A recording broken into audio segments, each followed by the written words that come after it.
Hi, 15, TD with the host. Thank you so much. And hey, how's things tonight? I hope all is well.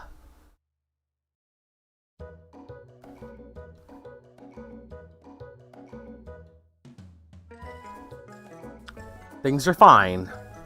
Fine is all right. Fine is all right. Mm-hmm.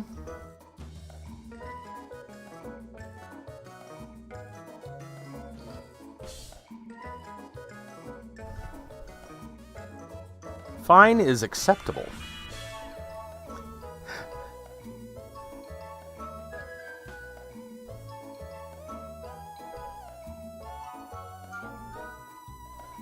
Economics paper tomorrow. Basically saying screw that class and not doing it.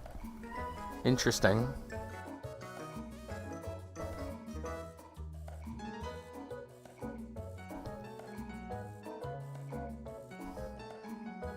All seriousness, fuck that class.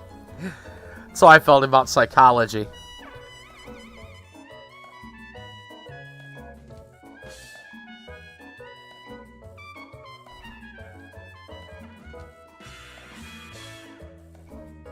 Might have been the teacher, not the subject.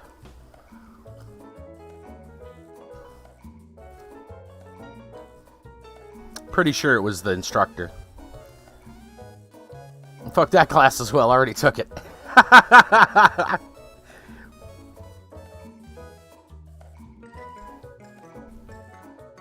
I hated my psychology course. Again, I think it was the instructor.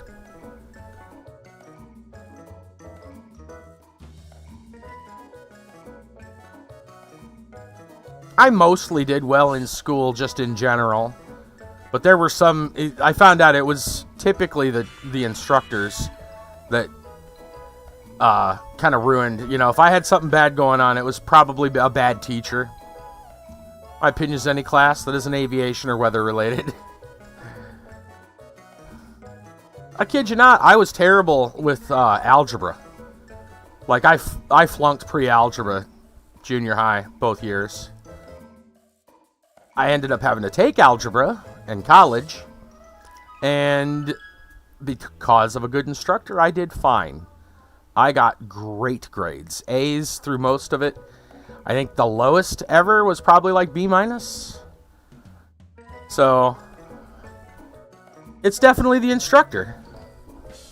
Anyway, it's time. At least for that, it was. Kiba, the barbarian, with the host. How was the PvP tournament? I was busy today. I woulda stopped in.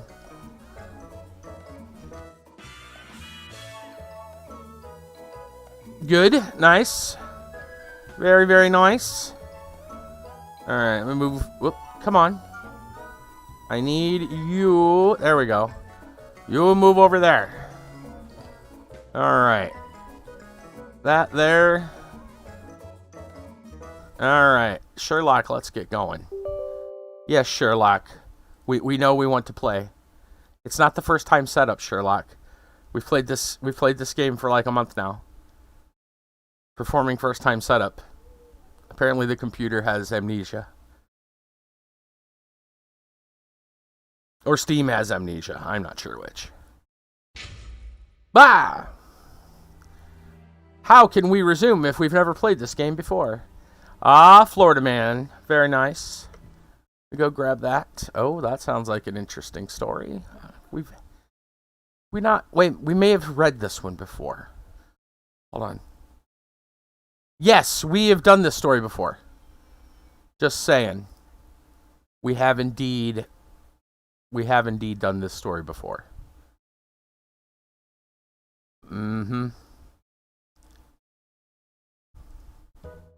Alright. GPU won't freak out with this? Oh, no. Got a story? Oh, yeah, actually, I know you do. Let me go grab that. Someone else may have sent it, but yes, we have done that story. Just recently. Let me get Kiba's non-Florida Man story. Grab that for tonight. There. Thank you, Kiba. I know for a fact we did that story. You may not have sent it, but we did do it. I want to say Kiba found that story. But I'm not certain. It was a pretty wild story, that's for sure. If you don't have one, I have one. If you don't have another one, that is. I've got one.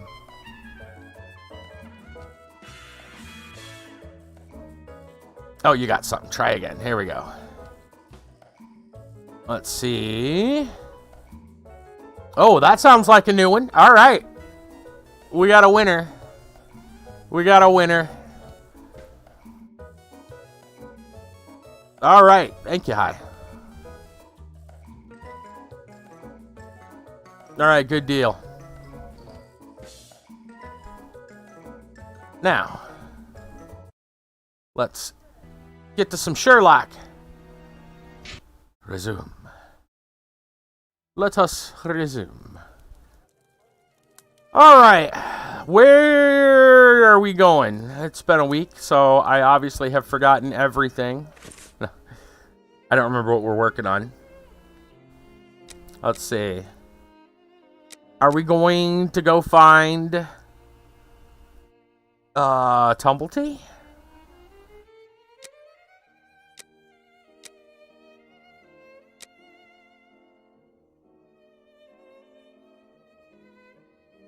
May as well continue the investigation. You remember the map on which we established the area in which our killer lives.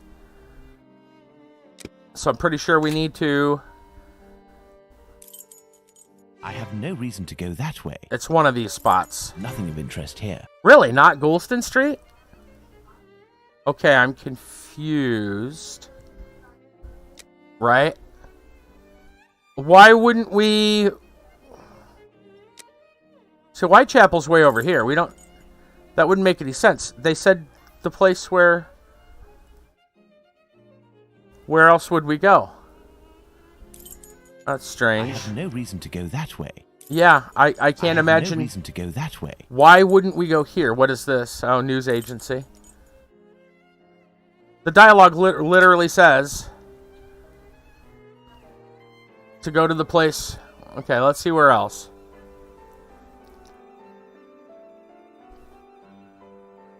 Yeah, tolerated as an observer.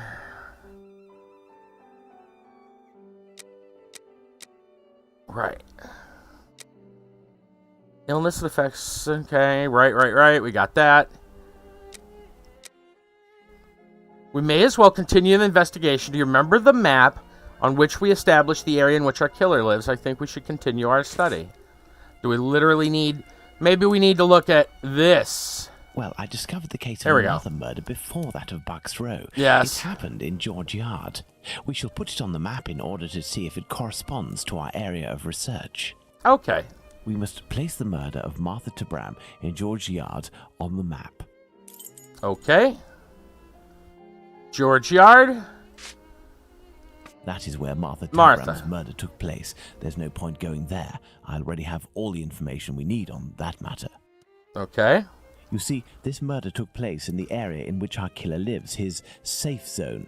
Nonetheless, there are two major differences between the murder of this Martha Tabram and that of Polly Nichols. Firstly, the blows inflicted are not the same.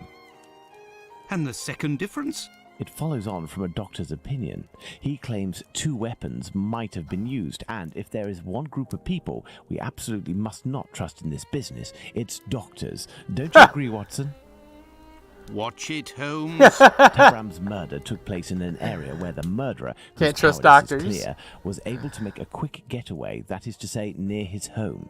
For his second murder, he would have wanted to go further afield, so the police would not link these two cases. CLC, And what's as for the going other on? murders, seeing the ineffectiveness of his last one, he headed in different directions to kill his victims while still staying in the vicinity and without going any further than necessary, and all the while planning his escape.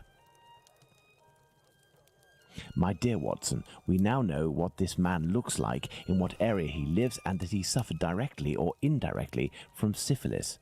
Let's not forget the anatomical knowledge he must almost certainly possess. Given his lower-class background, a butcher seems very likely. However, it may be the case that the man was a butcher once, but is no longer. He might also have been a medical assistant. Who knows? That's why we need the testimonies of the other Joseph and Dr. Tumblety in order to be certain. What shall we do, Holmes? As the police's cooperation is futile and can be ruled out, we have nothing to do but wait. Watson, wait, and hope we see one of these two men before the killer strikes again. At last, a long day's work done. How are you doing, Holmes? Fine, Watson, just fine. I suppose Brassel, you still what's haven't going heard any on? news from Whitechapel. Indeed. No, Watson. It's been almost a month now. Who knows? Our killer may have brought justice upon himself, overcome by remorse and ignominy for his actions.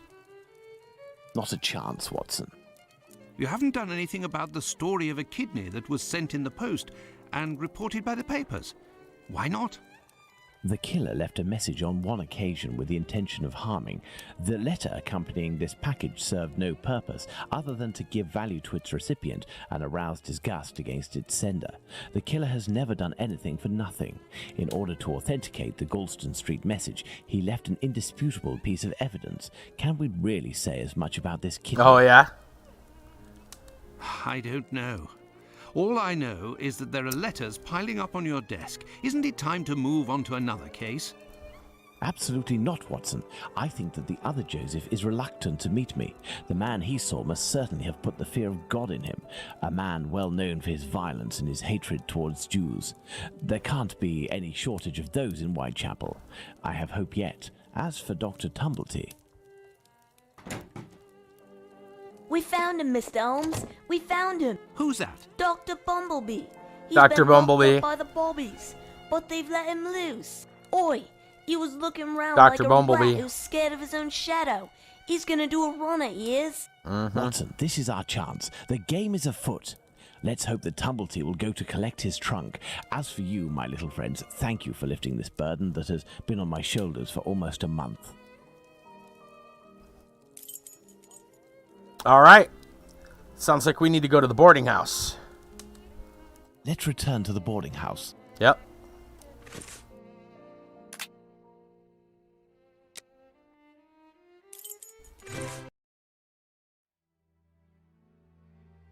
To finally catch this guy.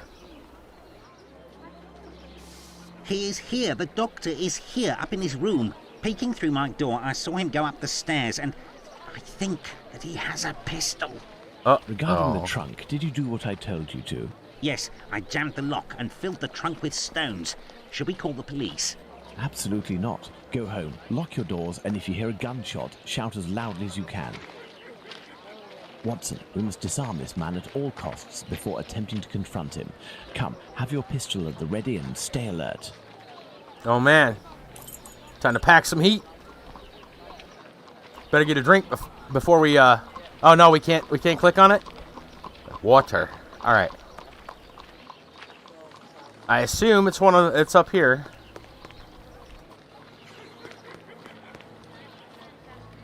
We've been up here before. Don't move a muscle or I shoot. Oh man. But what is going on? Bravo, Watson. I take back everything I ever said about your less than full involvement in our investigations. He's holding a gun, you know, Mr. Holmes. Policeman. When I already told talk everything shit about to your Watson, colleagues at the he's station, holding a gun. So Don't you believe it, sir. We're not with the police. We are here to talk about human organs, an area in which you seem to have a great deal of interest. what? But who are you? We are the ones holding the pistol. Listen, Tumblety, tell us everything you know and you will be spared from the noose or a bullet. Have you tried to get hold of any female genitalia from someone during these past months? So that's it. You English. Listen, as it happens, I do have a collection of female genital organs which I hold dear and never miss the chance to show my friends whatever the occasion. If you That's a knew weird what thing I to show your feel friends on when occasions. my eyes meet the young men's as they contemplate with astonishment and disgust this soft and flabby skin that they worship and place at the center of all their passions. Women repulse me, gentlemen. They are one of nature's greatest mistakes. Lying, haughty, and most of all, nauseating. No, sirs. Wow. Men, mankind, we are not made to soil ourselves with such animals, and it is my task to educate my peers, like the ancient Greeks used to do, and put them on the I path bet. to masculine relationships, the only kind worthy of our intelligence. My God, this man has lost his marbles, Holmes. You haven't answered my question. Did you attempt to obtain any female organs? Indeed, but a long time ago. I was living in Liverpool at the time. A few of my specimens were starting to lose their freshness. But despite the sum proposed, the heads of the university hospitals refused to accede to my demands. The fear of what others would say, certainly. I know nothing more similar to an arrogant fowl than an English doctor. Yakety-yak, always showing off in the courtyard with their haughty airs. And as soon as... Shut it, Tumblety. So, was it you who killed I know, all right? these women? Yes or no? I regret to say that it was not. If I had really wanted a few more uteri, I would have had them brought in from the United States, where it would cost me much less than here. Or I would have shown a few gold coins in the hallways of a morgue or a hospital in London, and they would have kissed my feet to sell them to me. Wilson Watson. And not taken the least risk. But kidneys are all the latest, aren't they? I think that I could find one tomorrow for less than £1. In short, What a gentlemen, ghoul. I do not know your killer, and I don't know why he's doing that. But if you come across him one day, please send him my friendship and my deepest respect. Quite the fan, I'm sure. You've gone too far this time. Come, Watson, let's not get carried away now. Thank you for your assistance, Doctor. If I may offer some advice, you should leave England as soon as possible. Each day that you remain in this country is a risk that an intelligent man would not take. My pistol? Without that, it will be even more risky. Can we believe this man, Holmes? He can't be the murderer, and his story regarding the organs fits. But we can't afford to take the slightest risk. I will ask the Baker Street irregulars to follow him. Listen, lads, when Tumblety leaves here, follow him discreetly and come and tell me as early as possible tomorrow where he is currently residing. Understood? Understood, Captain.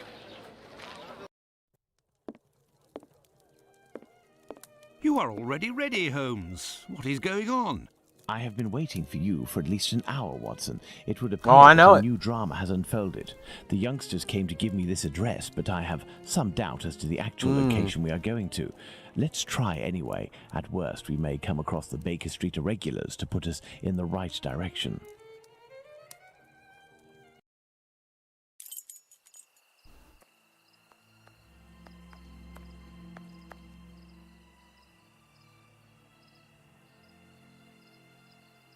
We are lost, Holmes. No, we're not, Watson. We are heading for the very street I'd hoped for, but as I wasn't sure it was this one, I've made a few big detours in order to find the right one. I'll know it when I see the name. Why, of course, Holmes. Why didn't I think of that? The great Sherlock Holmes can't... Can't be lost, yeah. I'm sure. What do you think, Holmes? I think we're lost. I think you're lost. There we go.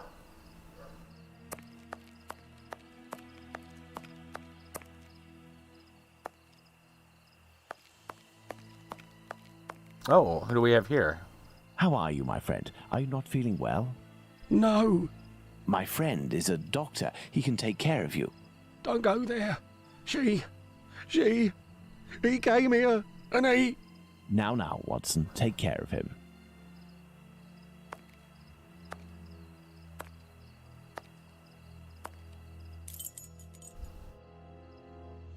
What are we going to find in Miller's Court?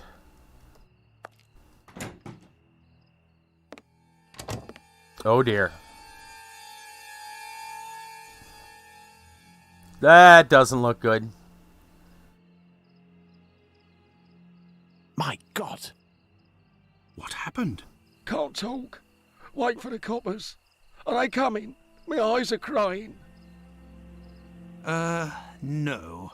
Go find them too, mister. I'll stay here and keep an eye out. Go! No, I must await my friend. Ah, here he is. Oh Watson, boy. are you there? How are you? Fine, Holmes, and you? What happened? Hello, sir. Where are we, Watson? In Whitechapel, Holmes. This must be Dorset Street. You don't seem very well. Do you need something? A bucket. Indeed, Watson. Some clay, a great big piece of clay. I would ask for some wine, too, but as you know, I taste nothing but melodrama. What is over there? A trip from which you will never return, Watson. Trust me, don't go there. A trip Don't go there. behind this door, in this room. It's not strictly a door, it's more of a portal, a threshold, and what lies behind it is not the mortal realm, Watson. It is a place beyond time and space, the gift of a frantic artist who made use of his talent in order to grant us access to his world, Watson. Beyond that threshold is an abyss. Hell. The police won't take long to arrive, and the last thing I want is to waste precious time on them. Could You you probably lead me would out like of this some area after and seeing take me that. home?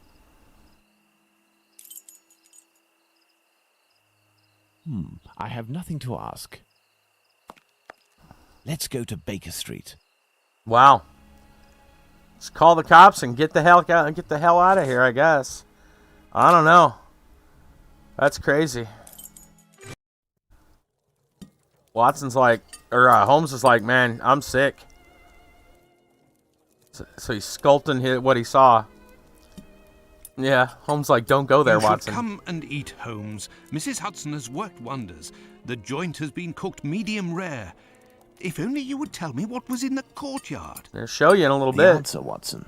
The answer, Holmes? Yes, the answer to a question that you asked me a few weeks ago. And how the devil can the answer to a question I asked you be found in that courtyard? And what question are you referring to, Holmes? How our killer set about reaching the height of horror by taking another victim, Watson.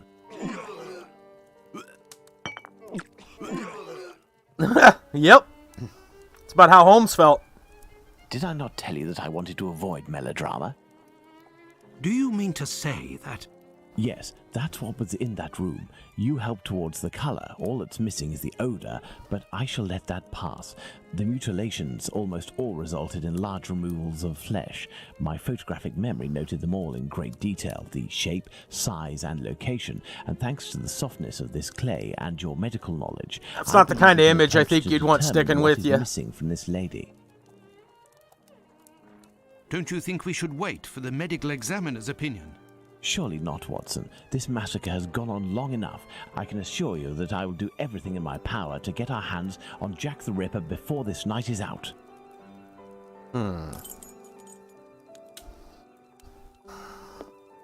Watson, we shall reconstruct the body of this poor woman and inspect it in detail as well. Your help as a medical man will be invaluable. Holmes, I feel a bit unwell. Right? Well, I understand. I will manage on my own.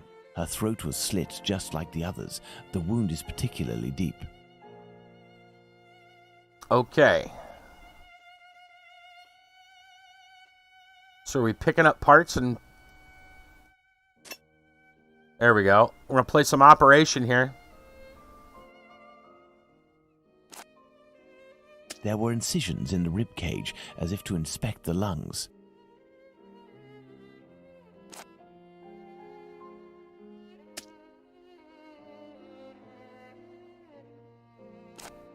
Kidney.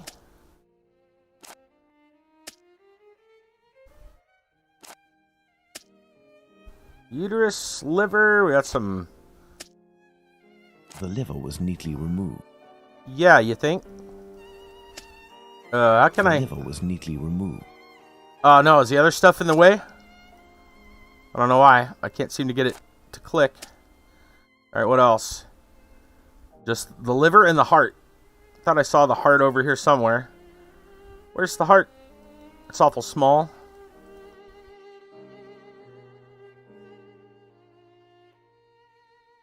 The liver was neatly removed. An organ is missing, apparently. The heart. I'll specify which organ this is on my list.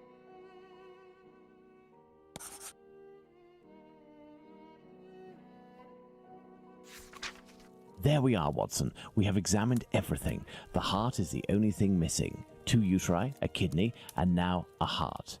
He had all the time he wanted in which to disfigure her, cut her up like a piece of meat, and yet took nothing but the heart. What do you think of that, Watson? Watson? Watson's probably, even though he's a doctor, probably disgusted. Yeah. Yep.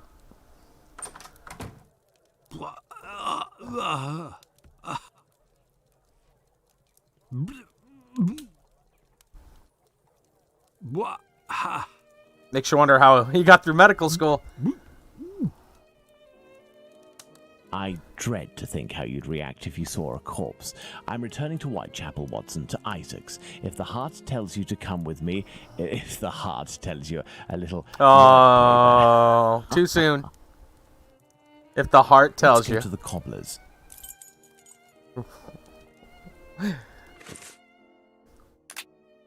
Join me if the heart tells you to. Let's go to the cobbler's. We're right here. Beep, beep. Oh man, Beep is back. Evening, Mr. Holmes. Good evening, Hardyman. Has Abraham Solomonovich still not reopened his shop? No, not that I know of. Beep, beep. Have you heard anything about the latest murder? Certainly there is talk of nothing else. Poor girl. I hope they catch the bastard who did it. Who do you think that could be? A madman, that's for sure. Everyone in the area is pinning it on a Jew. But I don't believe that for a second. Why? Because Jews don't like blood, you see.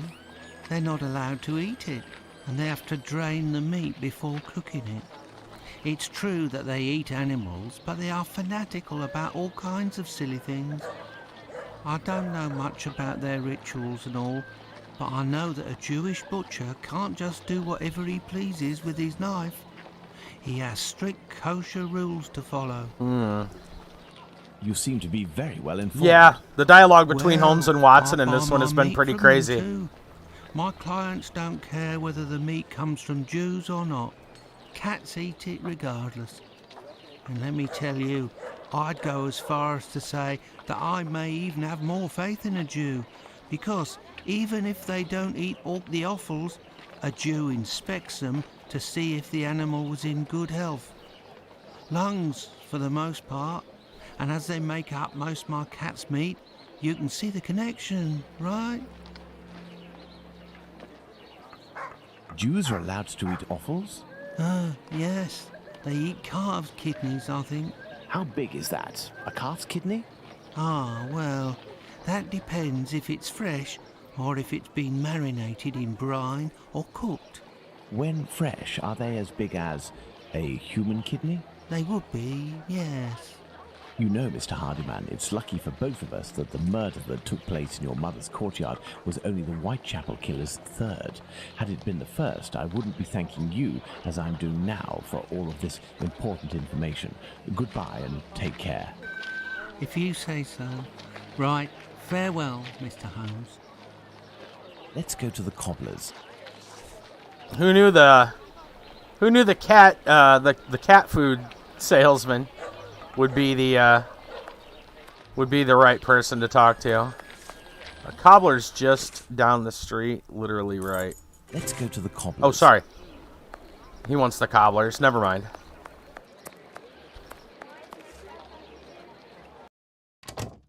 Getting your Square Enix pin. Oh, yeah?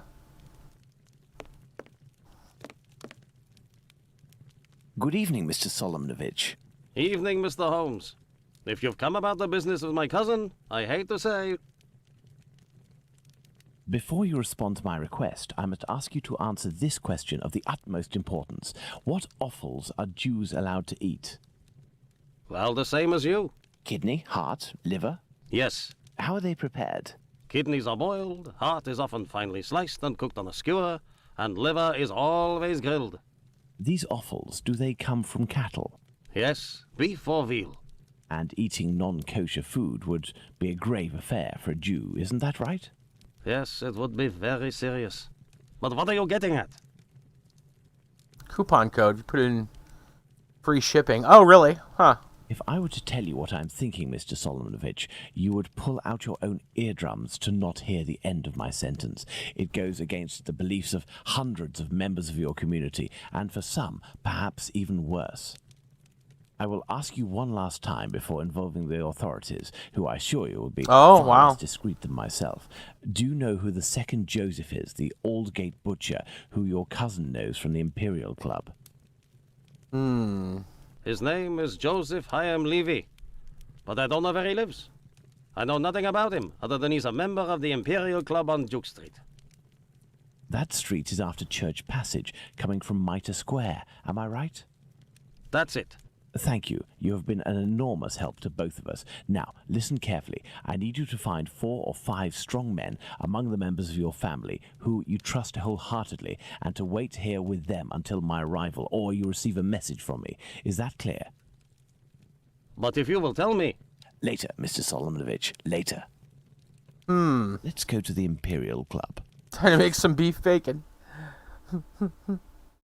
Imperial Club? Is that what he said?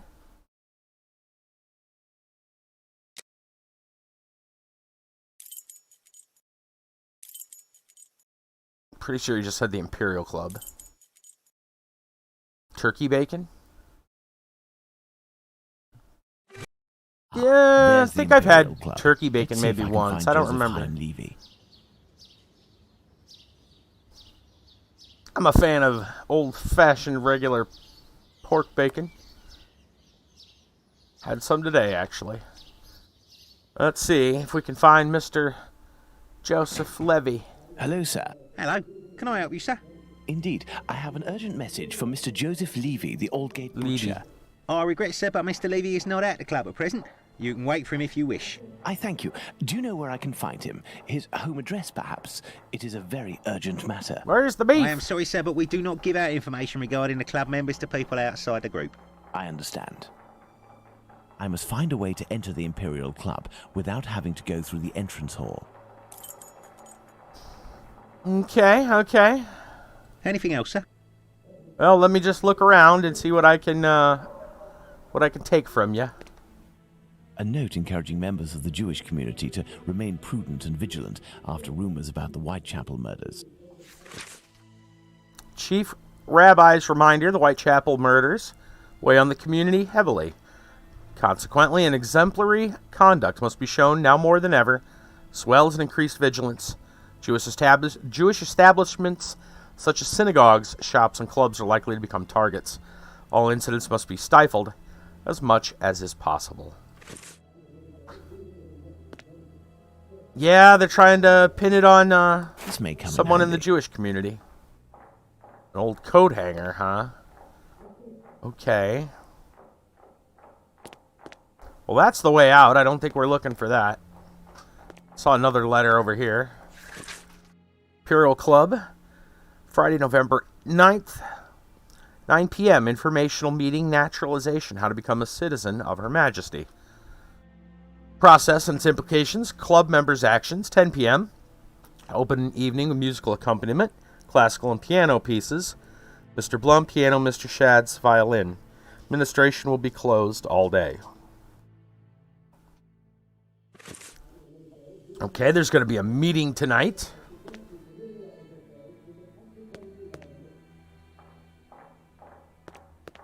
Anything else, sir? Well, I'm not allowed to go in here. Judging by the sound of voices and applause, there's a meeting going on at this very moment. I'll have to be very cautious. Pardon me, sir, but the club is only open to members. I must find a way to enter the Imperial Club without having to go through the entrance hall. So, I guess we're going to go look for a window or something to climb in.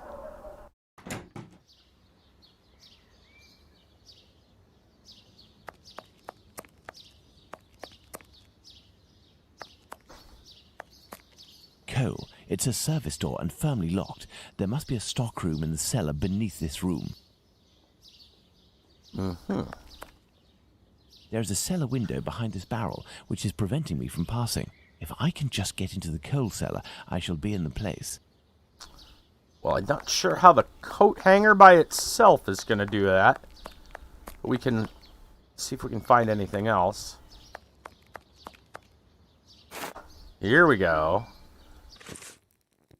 That would make a nice wedge. Can I wedge this? There we are. My pivot is in place. Now, let's find something to tip over this barrel. Can't just use your hands, huh? You really think the broken hanger is going to do the trick? This barrel is on a wooden pallet, but it is too heavy to be moved. I will need a pivot. I thought you had a pivot. Apparently not. Let's go look for something else. What's that over there? Hey, that looks useful. Good old piece of wood. Alright, let's pivot. I should be able to make it tip over.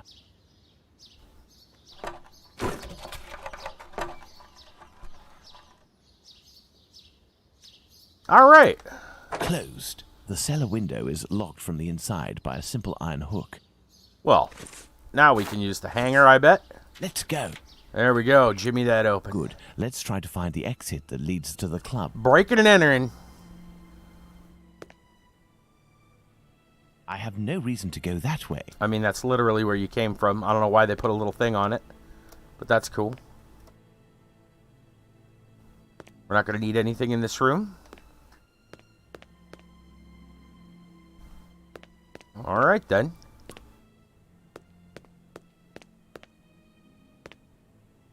Ooh, a key. This may come in handy. Probably.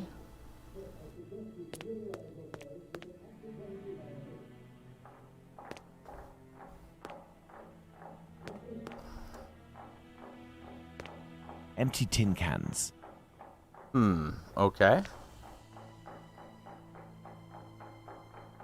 2 doors.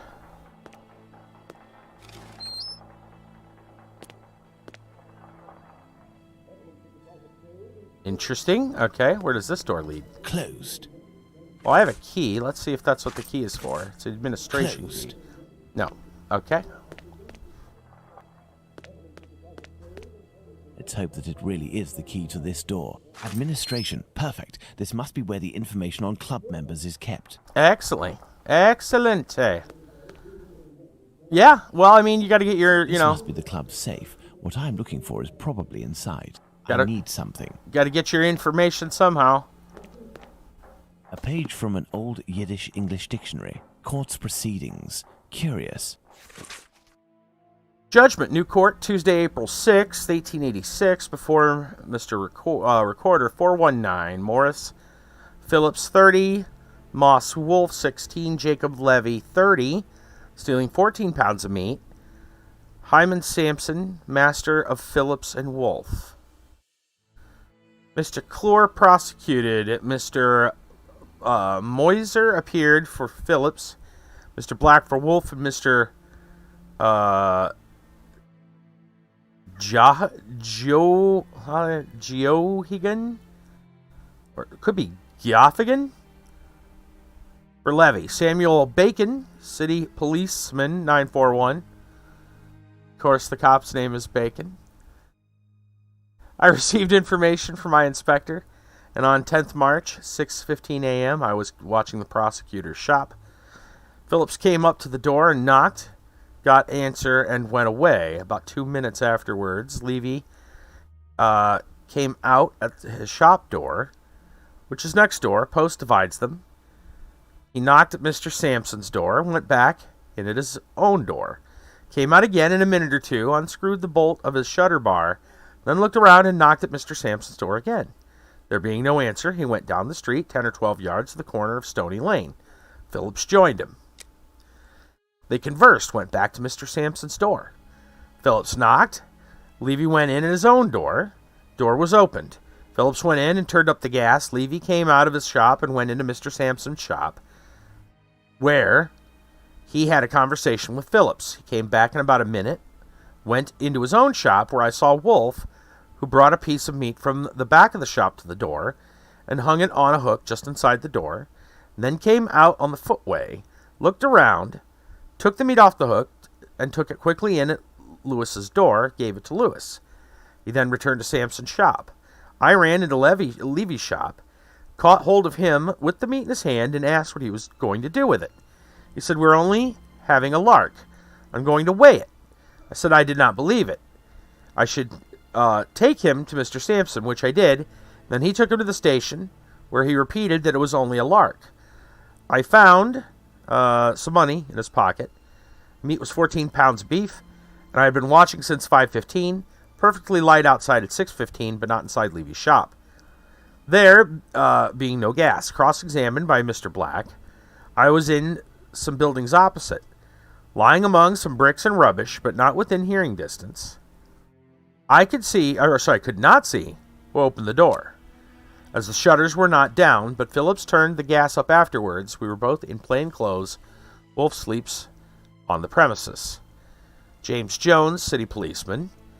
I was with Bacon. I had heard his evidence and corroborate it. I went into Sampson's shop, saw Phillips and Wolf, told them I was a police officer, should take them in custody for stealing a piece of beef. Well, Bressel, you wanted to know where the beef was. They stole it. Phillips said, "I know nothing about it. I came from the back of the shop." Wolf said, "I know nothing about it. I took them to the station." Cross-examined by Mr. Black. Wolf did not say, "I know nothing about it. I correct myself." He made no reply. Cross-examined by Mr. Goffigan. "I did not go into Levy's shop, nor did I see in as the shutters were up. There may have been a quantity of meat in the background." Sampson, "I am a butcher, 35 Middlesex Street." Right? Phillips and Wolf, "Where are my servants?" Phillips about 3 months, Wolf about 2 or 2.5 years. I'd spoken to the police. On 10th March, about 5 o'clock, went to the market. I was sent for and came back and found the 3 prisoners in custody. Policeman asked Levy what he intended to do with it. Said the boy brought it in for a lark, and then said, "Mr. Sampson, you're not going to do anything with me." Meat was worth 7 silver, or shillings, I'm not sure. Shillings, probably. Cross-examined by Mr. Moiser. Phillips slept at the shop on Wednesdays and Thursdays. This was Wednesday morning. He would sleep away from the shop on Tuesday nights. Cross-examined by Mr. Black. Discharged Wolf once. Took him back again. I had a place in Goldstone Street for 19 years. I know Binwell, a butcher. I took Wolf from his employment. I never asked for a character. He was only a little boy. I've never found fault with him before. Cross-examined by Mr. Goffigan. Levy was there before I came. He has not taken customers from me. I have no animosity against him. I have met him out of business hours. This was not the best meat at the price. I have some higher at 11, from 6 to 11. Levy has never chaffed me and said that his meat was better than mine. He buys from the same killer as I do.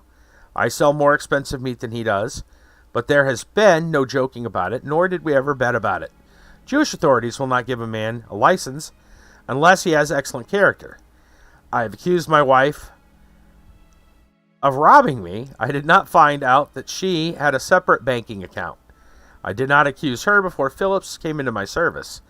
I may have said at the police court that I accused her 12 months ago. I have not said that if Levy would leave his shop, I would not carry on the prosecution against him. I would not let him off for £10,000. Re-examined 6:15 a.m. My 5 employees were on the premises. Levy received good character. Phillips not guilty. Wolf guilty. Recommended to mercy by jury. 4 months hard labor. Levy guilty of receiving 12 months hard labor. Huh. Okay. People, some kind of disagreement between the butchers and stealing some stuff. I think Wolf is Lupin. Oh man, wouldn't that be something? Alright, what's inside here? Some square metal tokens. Curious. There is a document. Sir, I wanted to let you know that if your club needed kosher meat when you have any special functions, I would be available to furnish it for you. Guaranteed by a compliant abattoir, be delivered directly to your society at a time convenient. Reasonable prices. Do not hesitate to call my services, Jacob Levy. Refused on the advice of Joseph Hyam Levy.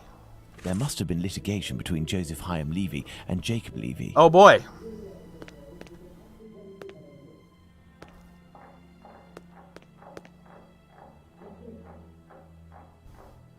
Character Arsene Lupin is now public domain. For a long time this was not.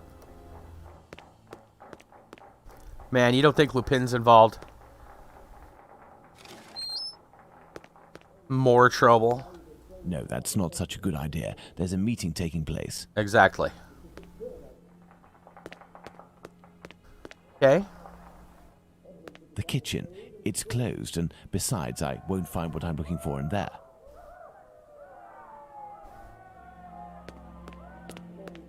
No, that's not a good idea. Right, the watchman's still there. The watchman is still there. I must find a way to get him to leave his post.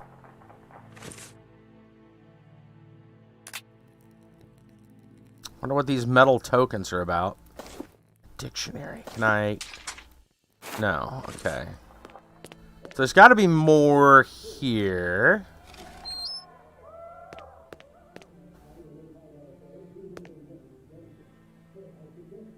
Closed. How are we going to open that? The key doesn't work.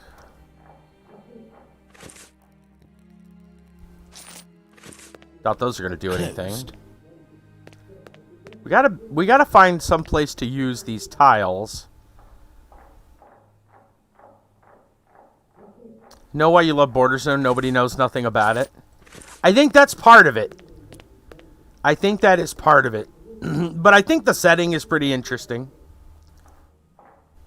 Need a key to everything, aka a crowbar. Yeah. Let's look back down here and see if we can find anything of use. No. Okay. I mean, that is kind of part of it, though, Kiba. Such an obscure game that, like, you have to figure the game out for yourself. There is no walkthrough. There is no, like, you're just stuck. That's it. Sherlock Holmes Battle Royale Crowbar DLC. Yeah.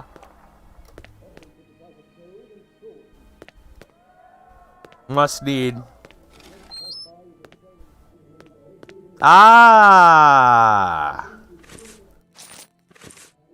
This must be the club's safe. What I'm looking for is probably inside. The lock on this chest is very sophisticated.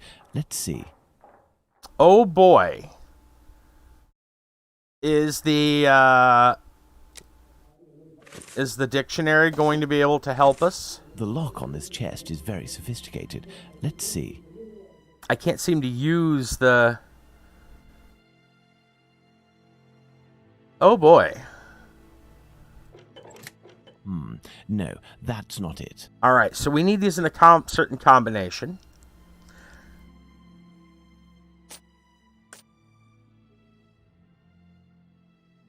My assumption is that the symbols will have to match in some form or another.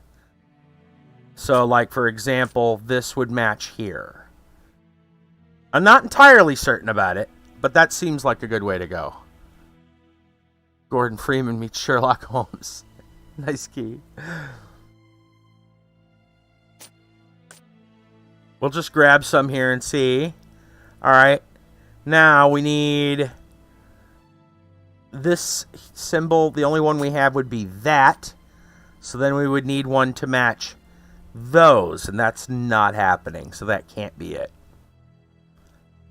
Oh, how could we know which one would be the centerpiece? What if we hit this? Maybe it'll do anything? No, that's not it. I was hoping we'd get maybe like something special. Alright, let's just reset. Alright, let's just try a different piece then. Let's see if there's a symbol somewhere that is very unique. Or maybe something that is the most prolific, like this one here, has a lot of the same symbols. That may be showing that it's kind of a centerpiece. Possibly. Not necessarily.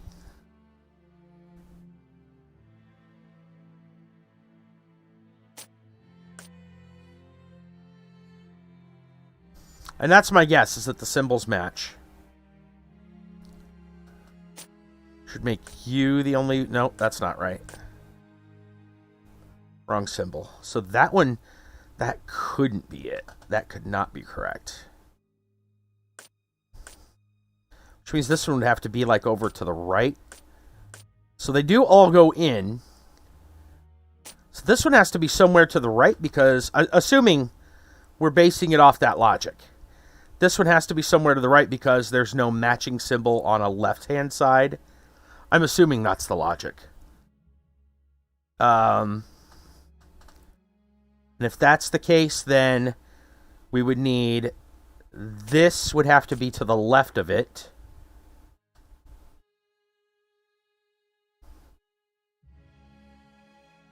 And this would have to be there. Now, this could be one higher. I don't think that's correct, though, because... Oh, no, wait. This one would work here. Okay. That would leave this here. That's assuming that this is the center. It might be shifted over. That's got to be on that side, though, because of the, like I said, dead end. That's assuming we're matching. We may not be matching.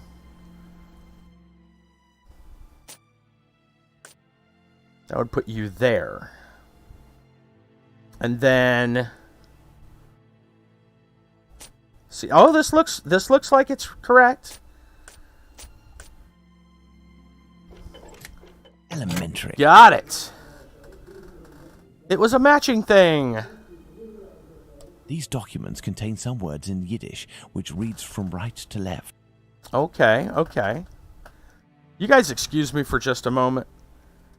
I need to take a quick break. Nature calls. You know how it is. I'll be right back. Put some music on for you.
Okay.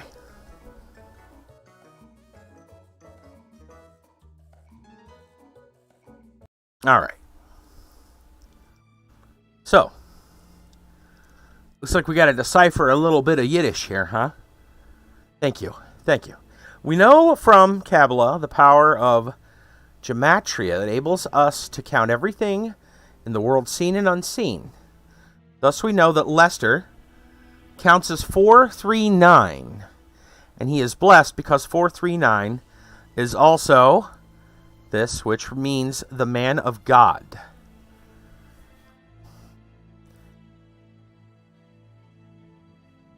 Okay. So that's our key, apparently. Faded. Is it fade or is it fetty? I've been saying fade. I don't know which is correct. You haven't corrected me yet, so I'm gonna assume I was right the first time. Dear Joseph, I did the counting of names for our club members, which is as follows. Mr. Bath is 403. Bet 2, Aleph 1, and Thaw 400. Frederick, if you want. Okay. Hammer is 356. Wait, how do they get this? 5, Aleph 1, Mem 40, Ain 70, R for Reich 200. P.S. Please tell Mr. Mural that provided his name is spelled here, he is 346. So all our keys, I think, are right here. I'm not sure if I'm going to remember that, to be honest with you. I'll try. Usually people would rather, use their screen name, just so people don't get confused.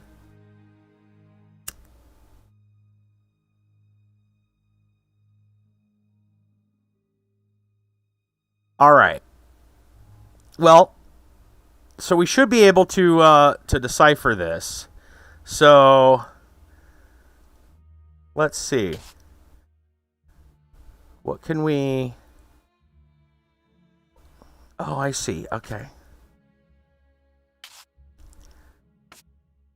Well, how do we use that? Hold on.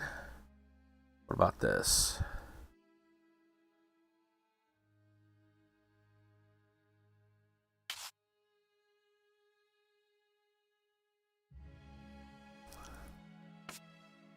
Okay, that's not how that works.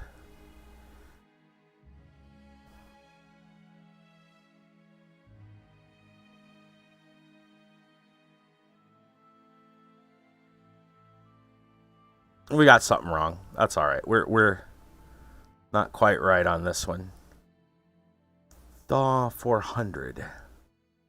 Where do these then go? Maybe they just match the symbol. So B would be here. So, okay, there. So it goes here. There we go. Aleph is 1. Okay. Assuming those are we got TH 400.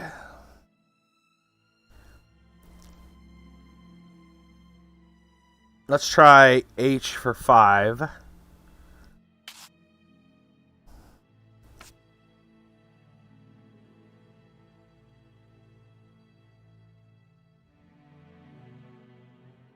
$40.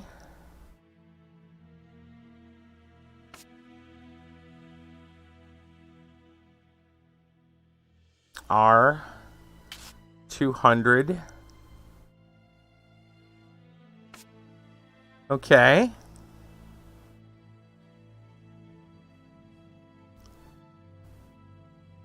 Those are the easiest ones, but then there's some other stuff going on here. So TH.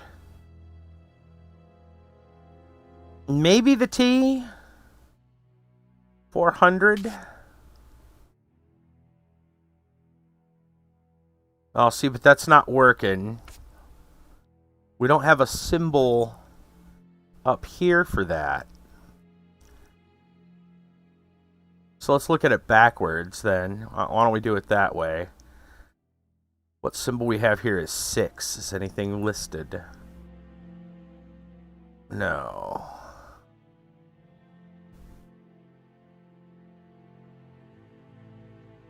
Maybe mural would help with that one.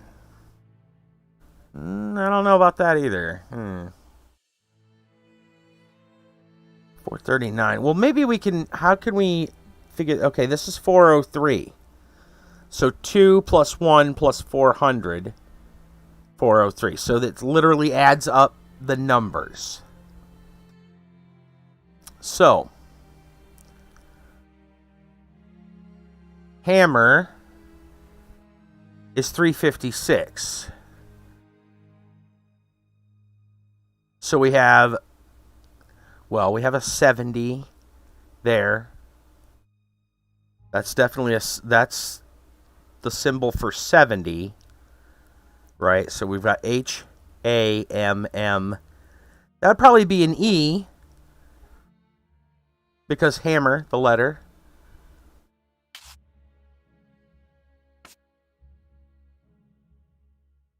Okay.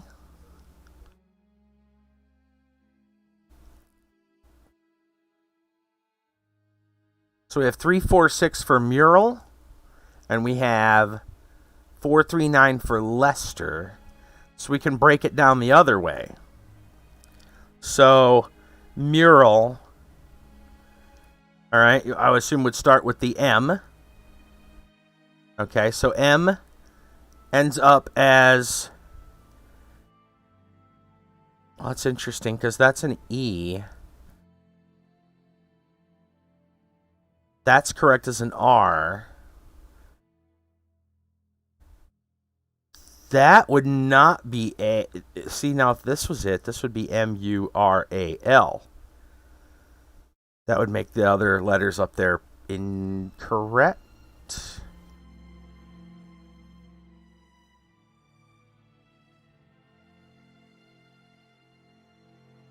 Oh, no, it's right to left. Sorry. M-U-R-A-L. So, M is correct. Took me a second to think about that. U would be right there. R is already done. E for mural. E, and then L would be here. Excellent. Now, on to the next step. Okay. What's the next step specifically?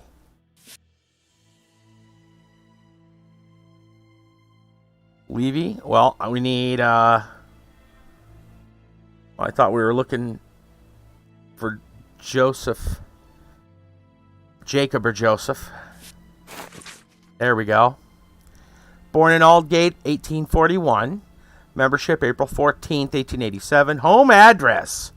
There we go. 36 Middlesex Street, Aldgate. Profession, self-employed butcher. 1 Hutchinson Street, Aldgate. And their dues. Here we are. I have the address of this Joseph Hyam Levy, 36 Middlesex Street. Now, let's try to get out of here without being seen. This may come in handy. Why are you stealing candlesticks? You're looking a little shady there, Holmes. I'm just saying. I can't get out through the window. It's blocked and appears to be reinforced. I'll have to find another way out. Why can't you go out the way you came? Looks like you're gonna get the, Oh, you know what? Are you gonna set that curtain on fire? Why are you playing with matches, Holmes? Can you not get through here?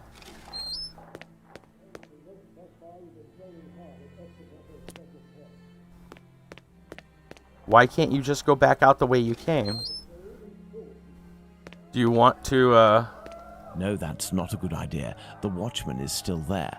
I must find a way to get him to leave his post. Still sounds like you're trying to burn something down. The kitchen. It's closed, and besides, I won't find what I'm looking for in there. You say so. I need something. I see. Closed. What do we got here? I need something. What do you need? I can't even tell what that is.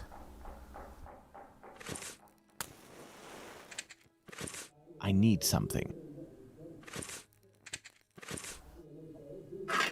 Some cans? I need something. I need something. I need something. Need a clue. Alright, let's look around. I can't get out gonna through say the same window. thing. It's blocked and appears to be reinforced. I'll have to find another way out. Let's try downstairs. Maybe there's some more stuff to get. Oh, definitely more stuff. There we go. Some rope. A busket. Of course he needs something. Yes. Alright, we got lots of somethings here. We got a hook. We got a clothesline. We got some empty tin cans. We got a basket. There we go. We got a bucket with tin cans. Alright. Are you going to say something about this now? Blast! My exit has been sealed off. The There we go. I'll have to find another way. That's why we can't get out this way. Alright, well. That's okay. We've got... I need something.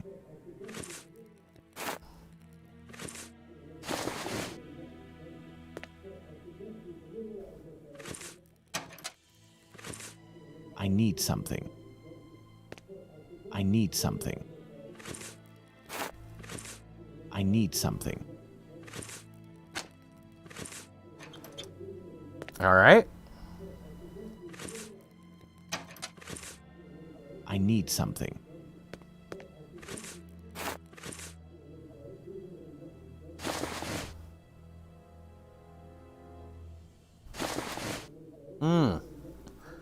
I see.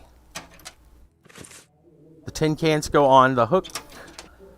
Well, it goes on the rope. And then the candlestick Now let's quickly hide in administration. goes there.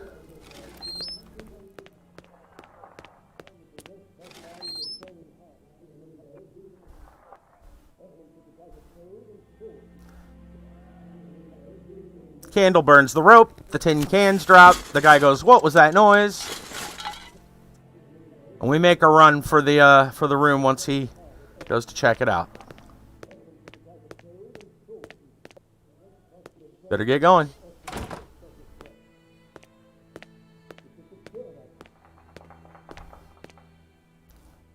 Let's visit Joseph Levy at 36 Middlesex Street. All right. Levy. Well, what do we got? Here we go. I am in The Old Middlesex Gate. Street. That's Let's right. find number 36. Number 36.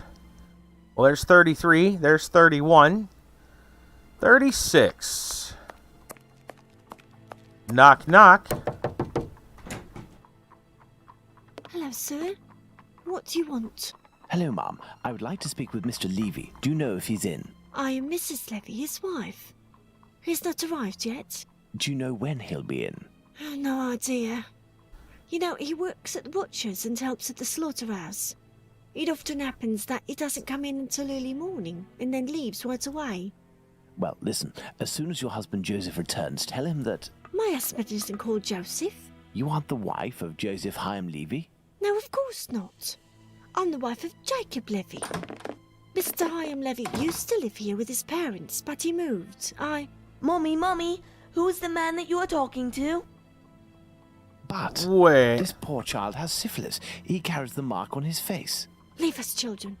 Go back inside with your brothers and sisters. Yes, Mother.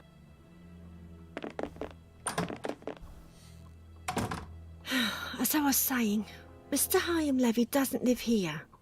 He works in a butcher's near Aldgate, but I don't know exactly where. But if you find him, he will surely live next door. Butchers always live near their work. Could you possibly give him a message on my behalf? I don't see him often, and, well, even though we know him, we aren't on friendly terms, you see? Is he bothering you, Mummy? No, Simon, not at all. It's a handsome boy you have. It's strange that he has light hair. He takes after his father. Strong, with light hair. Wait, he sounds familiar to me. A man of about 50 years old, very big, at least 6 feet tall, and left-handed, correct? You are mistaken yet again. My husband is only 32 years old, no taller than 5'3", and he's right-handed. Obviously, there are many levies in the area. I will leave you, and I pray that you will excuse the disturbance. Perhaps we will have the pleasure of meeting again. Farewell, ma'am. Goodbye, sir.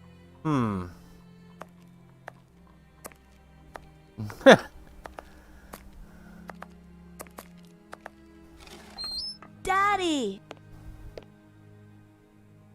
I was confused as to why the one kid... Why did the one kid look exactly like his irregular squad?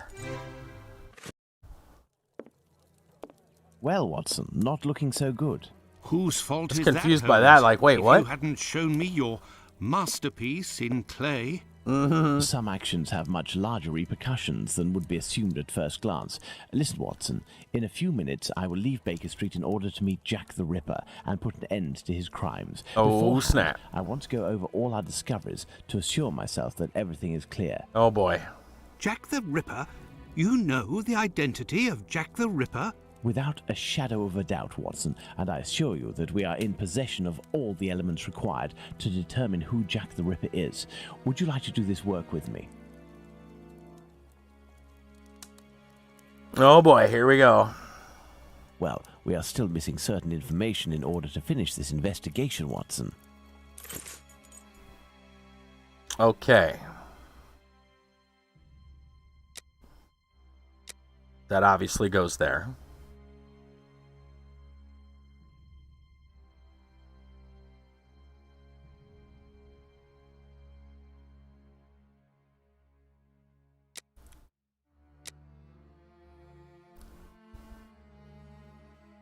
Okay. MJ Kelly was disfigured. Edo's cheeks were slashed to become thinner. Syphilis deforms the patient's face. The appearance of syphilis, I believe. Terminal illness suffers. Syphilis was confronted with terminal illness? No?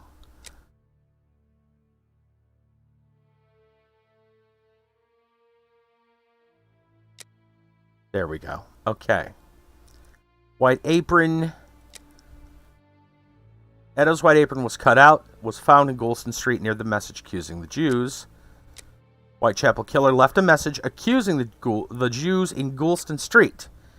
He wants to accuse someone who lives there, score to settle with the community, wants to put the police on the wrong track. Really, it's not that? Score to settle in the Jewish community. All right.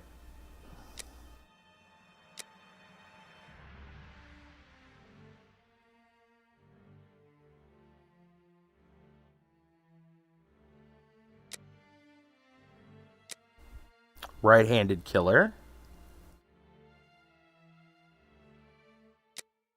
Murderer stole Chapman's rings, but they were worthless. We're missing a piece of information here, but I guess we can derive. Okay, so let me see. Chapman, murderer search Edo's. A ritual. No, it wasn't a ritual. Huh. Looking for money or objects of value?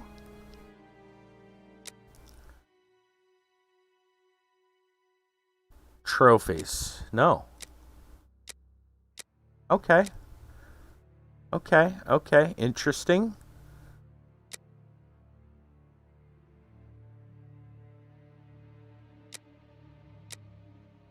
No organ trafficking in London.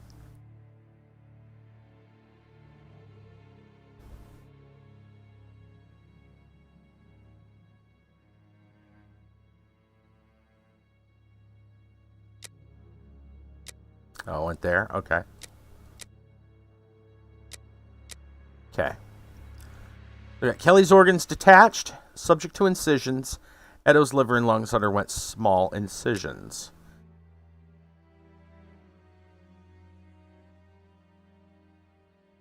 Could be verifying the health. Yep.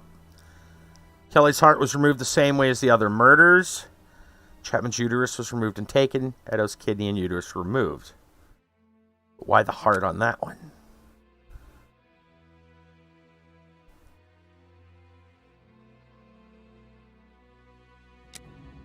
Remove them when he could.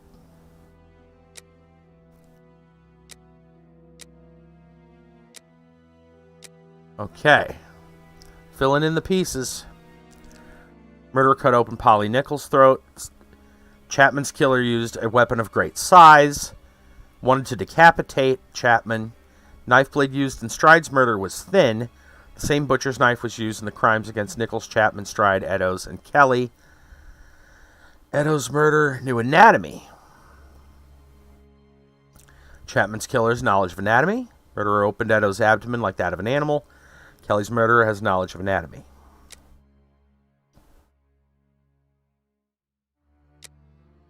Was or is a butcher.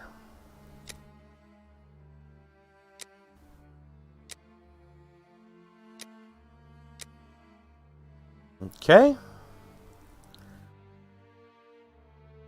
Nichols had bonnet in her hand, is ready to exercise, Chapman holding an envelope. Stride holding a packet of pastilles. Eddowes held a thimble. Offered a gift. Knew each other and had things in common. Some of them did. I don't know if that's... Yeah, I was going to say, I don't think that's correct for all of them. Okay. Diverted their attention. The murderer is unfeeling and organized. Unfeeling and organized. Nichols and Chapman's murder both took place on their premises. Nichols was strangled. Chapman partially strangled, throat slit. Nichols was dead before being stretched out and having her throat slit.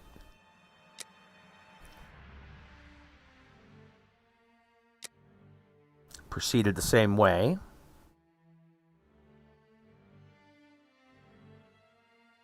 All right. Eddowes and Stride's murderer may be one and the same. Whitechapel killer had the time to kill Stride and Eddowes.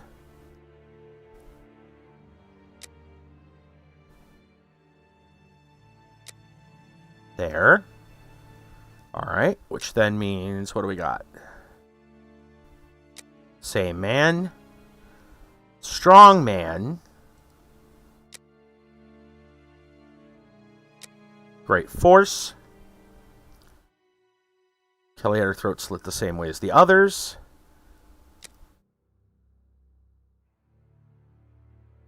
Perfect, Watson. There we go. Let's determine who Jack the Ripper is, Watson. Oh boy. Okay. Does he have the other board for that? I'm not sure which board we're looking There's for. nothing more to do here. Yeah, I thought that one was done. This we already finished.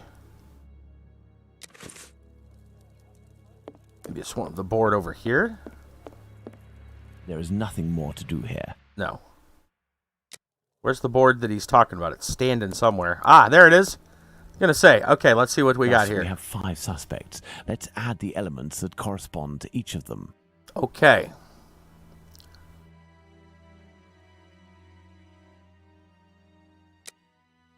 Oh, we have a nice long list here. Get to determine. We'll hit the question to see. Final deduction, you must determine who Jack the Ripper is. The 5 principal suspects in the case are represented at the top of the screen. Icon showing their faces. On the left, you have cards showing Jack the Ripper's features.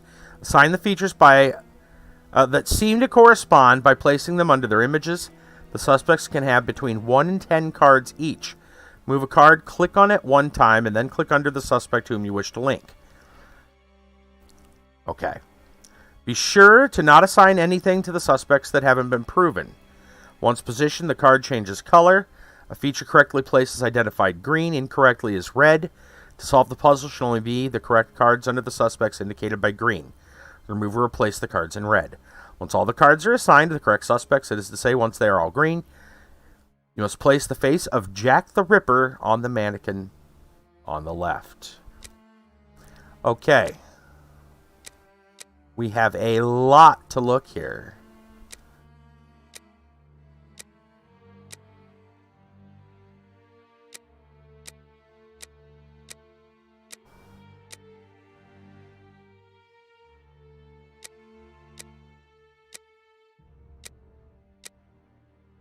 Okay.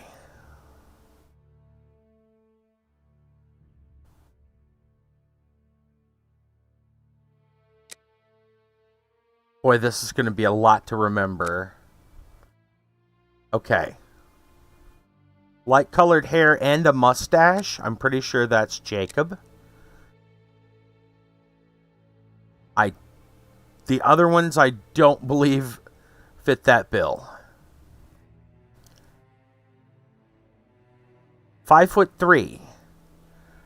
Believe Jacob is 5'3". I don't know if anyone else is.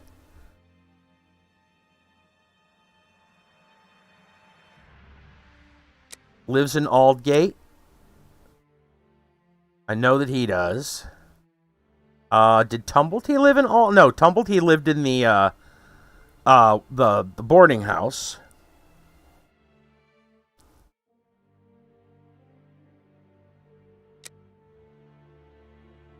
A score to settle with the Jewish community. That would have been maybe Sickert.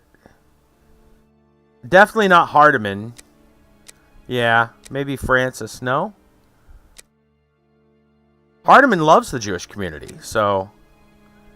Workman's clothes? He definitely did. I don't know about Levy. Did Levy? Levy's got workman's clothes. Abraham... kind of so-so. I don't know about that one. Yeah, I was going to say, he's got doctor's clothes. Why would Levy have something against the community? He's part of the... Oh, I guess it looks like it works. Okay. Great physical force. I'm not sure we know who's got great physical force out of these people. That feels like a bit of a guess. I doubt Hardiman does. Apparently Levy does. Okay.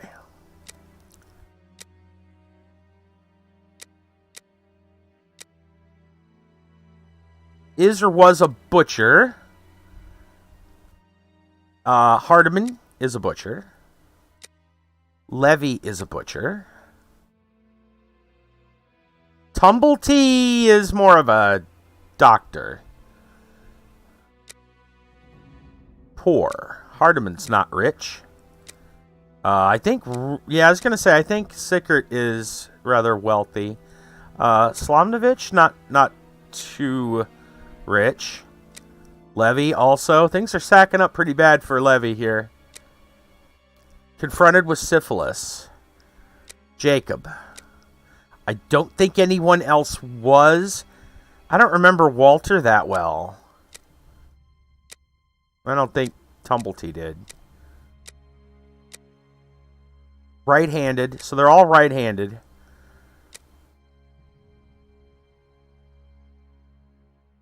$5'3". That I don't remember who all was 5'3". I'm really guessing on that one.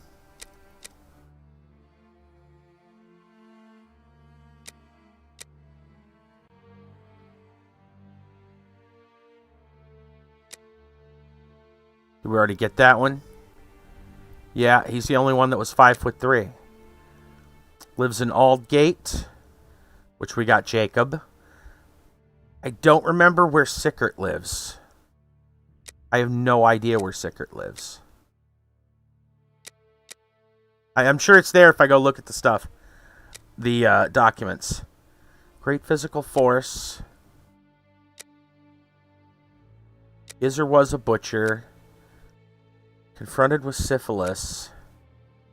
Right-handed. Okay. Who else is... So something else isn't finished yet. I think Levy's got everything. Oh yeah, very much stacking up, but we've got to... I got to get everyone else situated as well. We're obviously missing some here.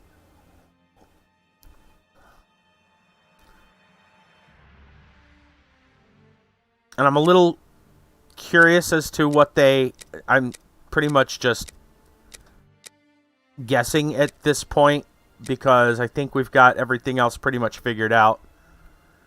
I think we already tested 5'3" with everyone else, which was no.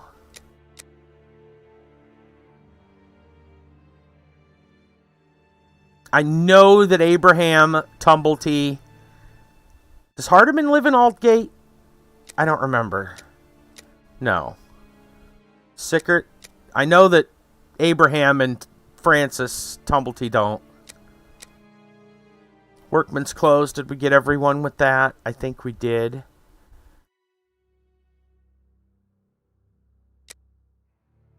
Great Physical Force, we didn't know the answer, so we just kind of tested it. I can't believe anyone else here has a score to settle with the Jewish community. Half of them are Jewish. Of course, Levy was also. I don't see Abraham. Really? What did he have against... What did Abraham have against the rest of the community? I'm a little confused. But it's green, oddly enough.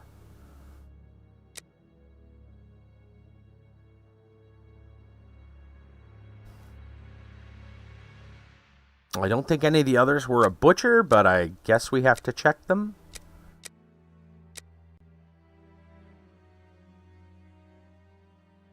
Oh, used to be. Yeah, okay, used to be.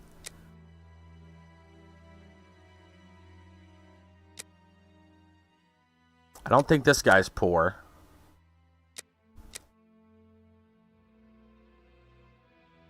We already got this one. Confronted with syphilis. There we go. Huh. Okay.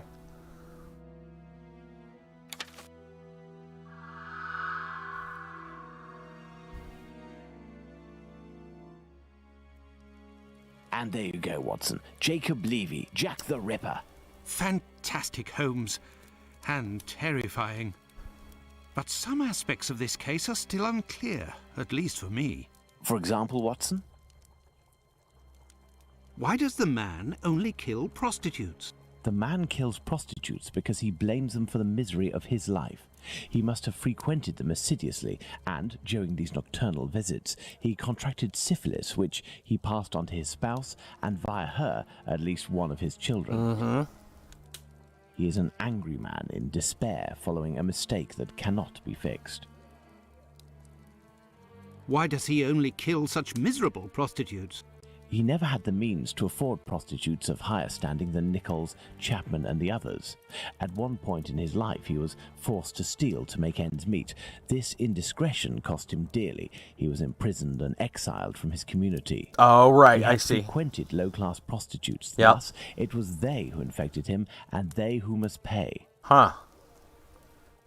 But why did he remove the organs? To take vengeance on his own community, which rejected him and had more success than he. He is a man who bore the burden of a sinister reputation, that of a thief and a madman, because of his internment. So he took his vengeance in the most cowardly and horrific manner imaginable. He rubbed his knife on the uterus of a sick prostitute before using it. He passed Edow's kidney off as a veal kidney.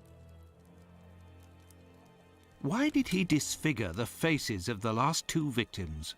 Revenge yet again, Watson. This is what you did to my child. You will suffer the same fate.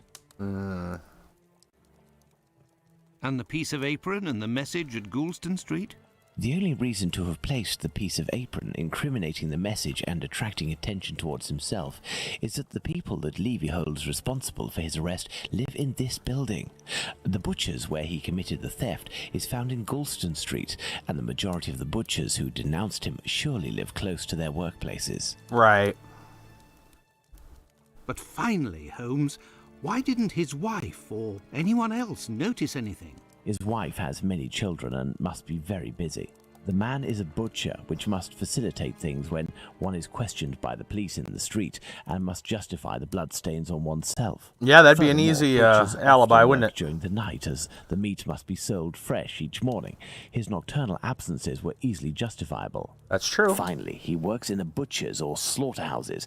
Nothing could be more simple than slipping a kidney in here and using a knife soiled with human blood there. This story is frightful, Holmes. Indeed, Watson. Lies, infidelity, venereal disease, murder, mutilation, and finally cannibalism. A complete anthology of what humans at their most vile are capable. Let's go at once to Whitechapel and put this madman where he can do no more harm, Holmes. Let's, Watson. Oh boy. Do you think it's gonna happen? I mean, in reality, Jack the Ripper was never caught. What do you think, Holmes? I don't think we're gonna catch him. Ma'am, good day. Pardon me, but can you give me some information? If you're looking for a princess lover, you found her. You're gonna be Jack's next victim if you don't watch I out. do believe we are not alone. I hope these men won't prevent us from passing. Me? No. But you, yes, Watson. Your journey ends here tonight. Pardon? You're sometimes a little hot-headed. Moreover, Mr. Solomonovich has a few things to tell you. I won't be long. You can come in, Mr. Holmes. He's waiting for you inside. Everything was organized according to your instructions. I don't know how to thank you. Later. Dr. Watson is awaiting an explanation from you.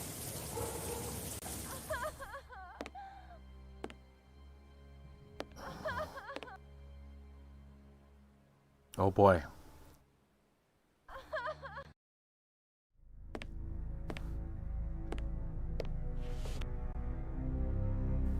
Well, he's there. Uh-oh. We're not getting the audio.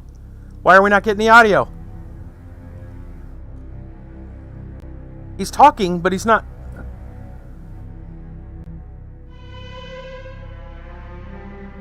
Why are we not allowed to hear what they're saying?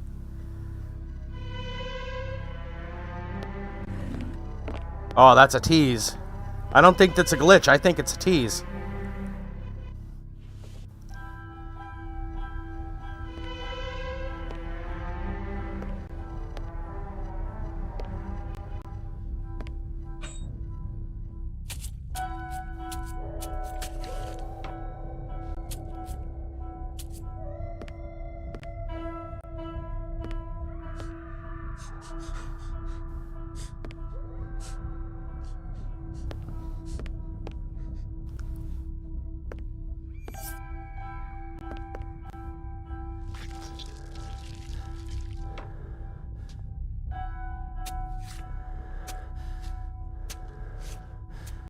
Holmes is getting him to confess, is what I'm getting out of this.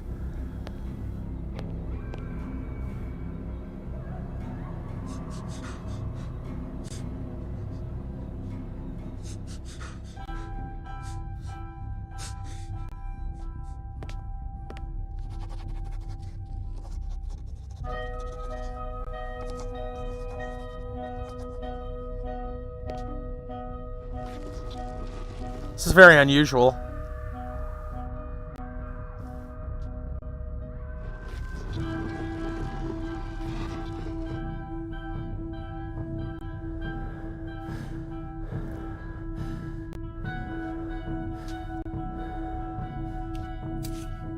It's like the interpretive dance version of a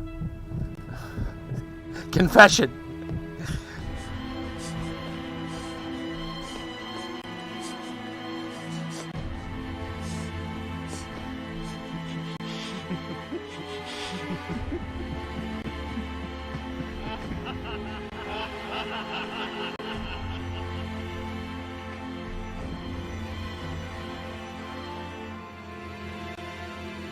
They don't look so good.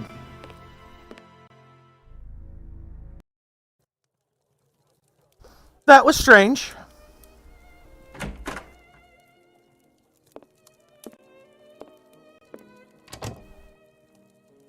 Hello, Watson. Holmes, have you the slightest idea what you are doing? I think so, Watson. Leaving this bloodthirsty pervert at liberty and hiding his existence from the London police? What folly! Certainly, the police will never find their man, but with so many men deployed, this affair will indirectly have a benevolent effect on the crime in the vicinity. But Holmes, wait! Justice hasn't been served, and we are accomplices to the fact. Interesting. Justice? But I don't serve justice, Watson. I serve truth. And incidentally, I serve my country, and I don't think that I have ever served it better than today. Imagine if after months of terror and a murder as abominable as that of Miller's Court, we deliver to the English people a man of the Jewish faith, a journeyman and head of family as the guilty party. A man who forced members of his own people to eat human flesh. All of this contained tension would have exploded in a myriad of anti-Semitic acts which would have thrown Whitechapel into a rage of fire and blood. I see. And this man's family, who are completely innocent and have suffered more than their lot, would have been the first in the line of sight. Should we condemn an entire people to shame and promise them 1,000 wounds because one of their members committed an unmentionable crime? Neither I nor you have the right to do so. Jacob Levy, Jack the Ripper, is now in the hands of his own people. I have complete faith in Mr. Solomovich and the members of his community who, I remind you, courageously helped us. They took great risks and acted with the most salutary discretion. And, oh yes, it is understood that you cannot chronicle this investigation. It would be best to invent a story that takes us far from London during the somber period, in pursuit of, let's see, something challenging. A ghostly dog that glows in the night. Yeah. Don't be ridiculous, Holmes. Hound of the But what Baskervilles. will happen now? The police will endure a serious setback and a real loss of credibility. And this man? Well, a few months after the murders have ceased, the police commission, finding themselves at an impasse, will come up with a story to tell, and everyone will vow that they know the secret identity of the killer without having the right to reveal it. As for Jacob Levy, Jack the Ripper, he will be imprisoned by his own people. He will pace like a lion in its cage until the end of his days, haunted by his crimes and his insatiable vengeance, until finally the disease which drove him to kill those poor women will finish its work and make him its final victim. Interesting.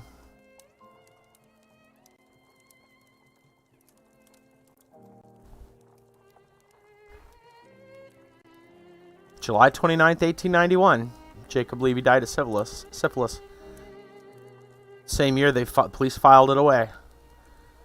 General public, the mystery remained unsolved. Huh.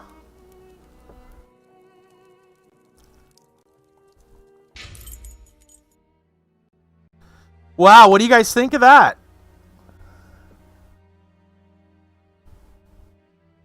Interesting. That's a bold take. That's a bold take, but very interesting. And I guess it would make sense as to why, if it was a member of the Jewish community responsible, they wouldn't want to out it like that. Because the sentiment, would have spilled over and caused a crazy, backlash. Ridiculous. It's not the Jewish community's fault. But, it would spill over like that. Yeah. We'll go to an early story time tonight. But yeah, that was something. I didn't think it would end quite that way. I thought that it would be up in the air. Like Holmes and Watson would have Levy at least, figured out. And then they would, go to finally capture him and he'd be gone for some reason. And so then it would end with an inconclusive. But no, they went a different way with it. That was pretty interesting. Pretty interesting.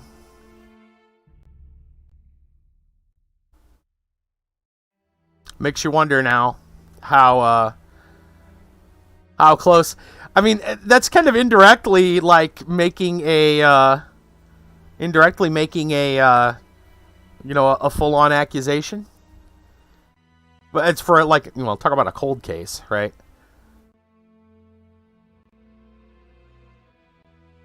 Goes back quite a ways.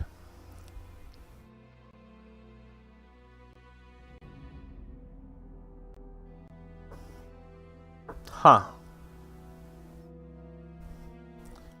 That was pretty cool. Thank you. Thank you, Narkin. Yeah, I really did appreciate that ending, though. I think I like this ending better than the, inconclusive way I thought they were going to paint it. But yeah, with a situation, late 1800s, it's not like you're going to arrest a corpse. It's, so far long ago, it's not much you can really do about it now. And thankfully, they didn't run seems like they didn't run another angle in there. I know Kiba mentioned maybe they were going to pull another Arsène Lupin deal. But Lupin's not a killer. Lupin's a thief. So,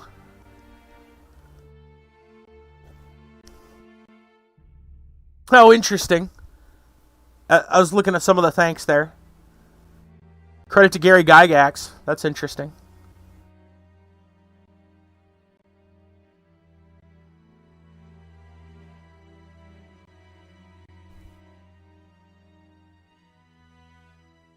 Oh, here we go. The characters and events in this game are based on one of many theories of who Jack the Ripper really was. Yeah. This game is based on theory rather than fact. The views expressed are not those of its developer, publisher, manufacturer, any licensee or licensor. They're covering their butts here. Any person involved with the game. No representation or warranty is given concerning the accuracy of any information in this game. All reference to persons living or dead and their acts related events, theoretical or coincidental, not be taken as fact. Not endorsed by or associated with any third-party author, character, company, etc. Making sure to cover their butts on that one. Probably not a bad idea. It is a game, after all, and a work of fiction. What's next? Well, I do have a game ready to go. Except for the free one, the free Sherlock one. I don't have that one installed. I did install the last Sherlock Holmes game that I think we have. Not counting the free one.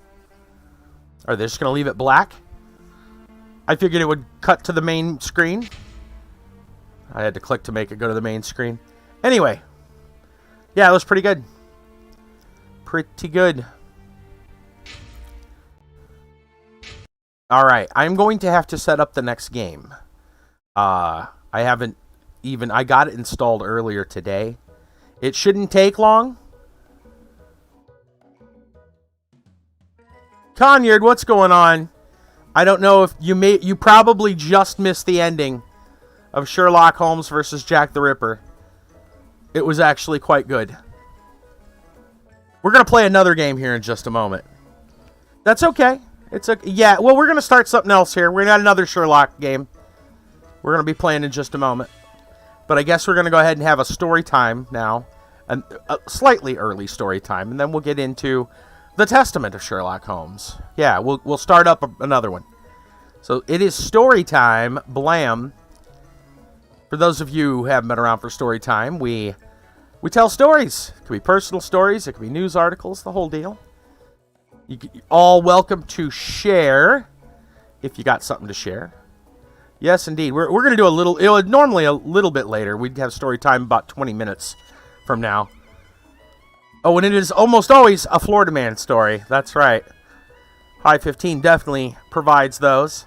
We're going to start out with I'm going to start out with a archaeology story for you guys from CBS News.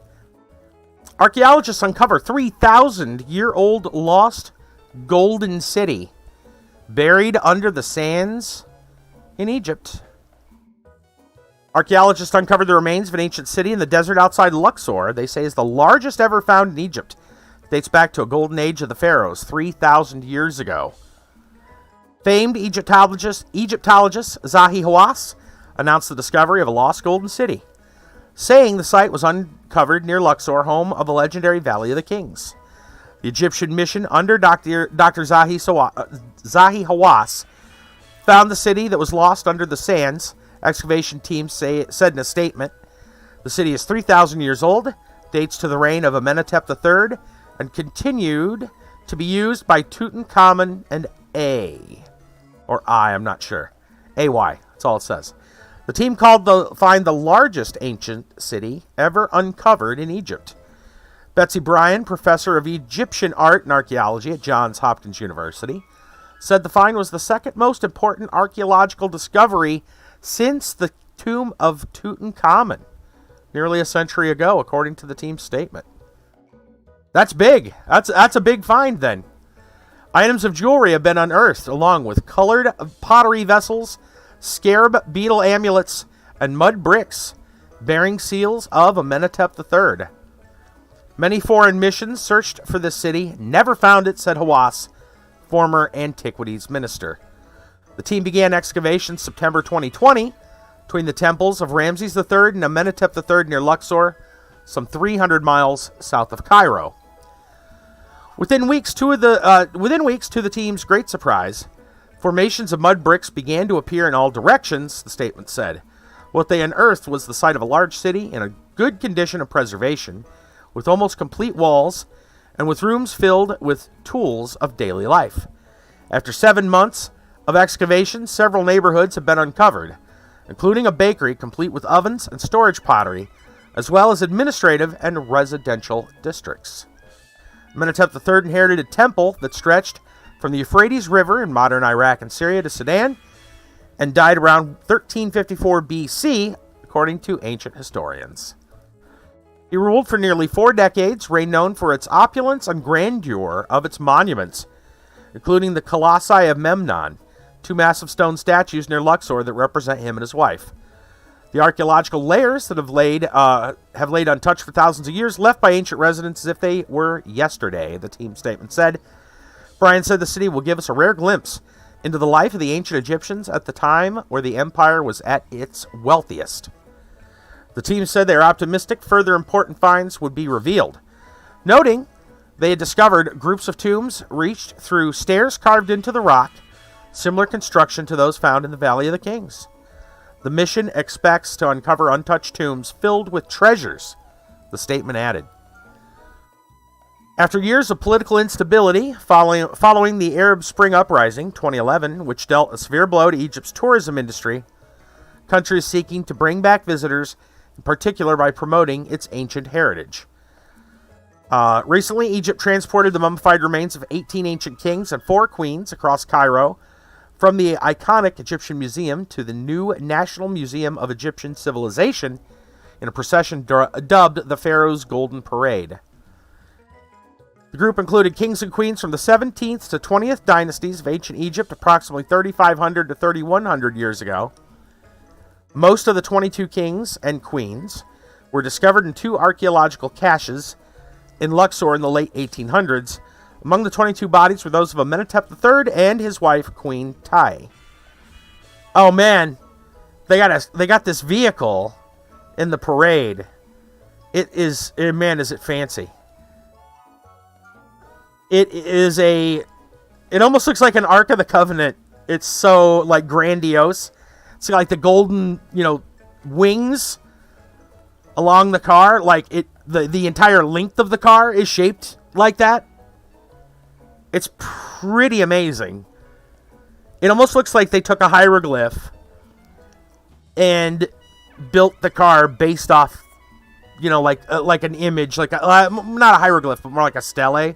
A stele. How do they pronounce that? I'm talking about the drawings, the depictions. And it's what it looks like. It's like they literally made a vehicle out of that as the design. It's impressive. I kind of want you guys to see this picture. Let me paste the article. You scroll down towards the end and you can see this car. It's pretty nuts. It's like Trovo didn't get that message. Everyone else did, though. Yeah, it's at the very bottom of the article. That's King Tutmos the First. It's the I don't know what is that, the Tutmos mobile. The Tutmos mobile. The Tutmobile. Well, that'd be Tutankhamun would be the Tutmobile. But yeah, what a fancy looking piece, huh? It's pretty crazy. Kiba has a story for us. From ancient Egyptians to something a little newer.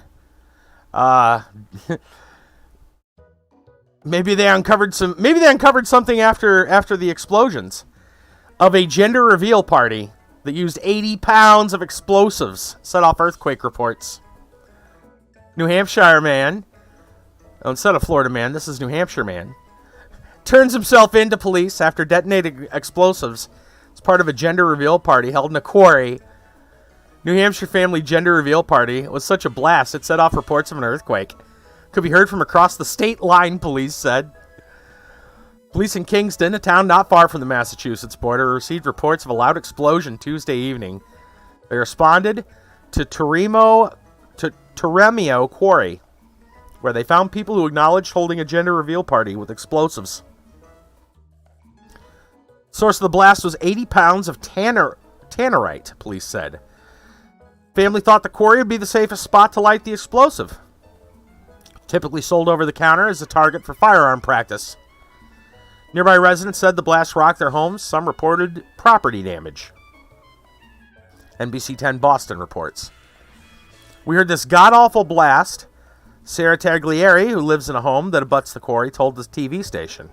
Knocked pictures off our walls. I'm all up for silliness and whatnot, but that was extreme. Taglieri's husband, Matt, told the TV station neighbors reported cracks in the foundations of their homes from the explosion. No injuries were reported, police said. The person who bought and detonated the explosives turned himself into police. He was not identified. Police said they had seen a video of the reveal and could confirm the child was a boy. NBC Los Angeles reports. Investigation was ongoing. They will make a determination on charges. Blast was the latest in a series of dramatic and hazardous gender reveals. The police, during which expectant parents announced sex of their soon-to-be-born infants in elaborate ways, became popular about a decade ago. In March, 2 pilots were killed when their plane crashed into the waters off Cancun while it was streaming a pink substance as part of a reveal. Fox News report. 2020, smoke-generating pyrotechnic device used as part of a California gender reveal party, you guys probably heard about this one, caused a fire that damaged more than 7,000 acres of land.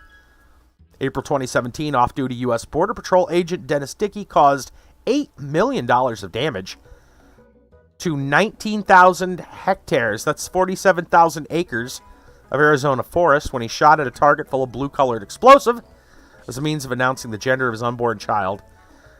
July 2019, one of the pioneers of the movement, Jenna Carvunidis, said it was time to reevaluate the practice. Her own daughter announced to friends via a cake with pink icing inside and begun to explore gender and defy gender norms. There's one, there's one thing of having pink icing inside of a cake or blue icing or whatever. There's another to, set off explosives in a quarry that break people's foundations. Sounds like it's getting a little out of hand, just saying.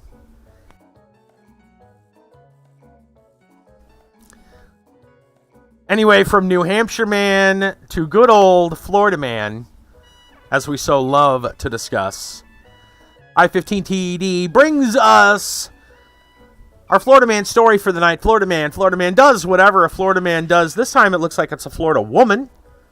Florida man, Florida woman, Florida family. You never know.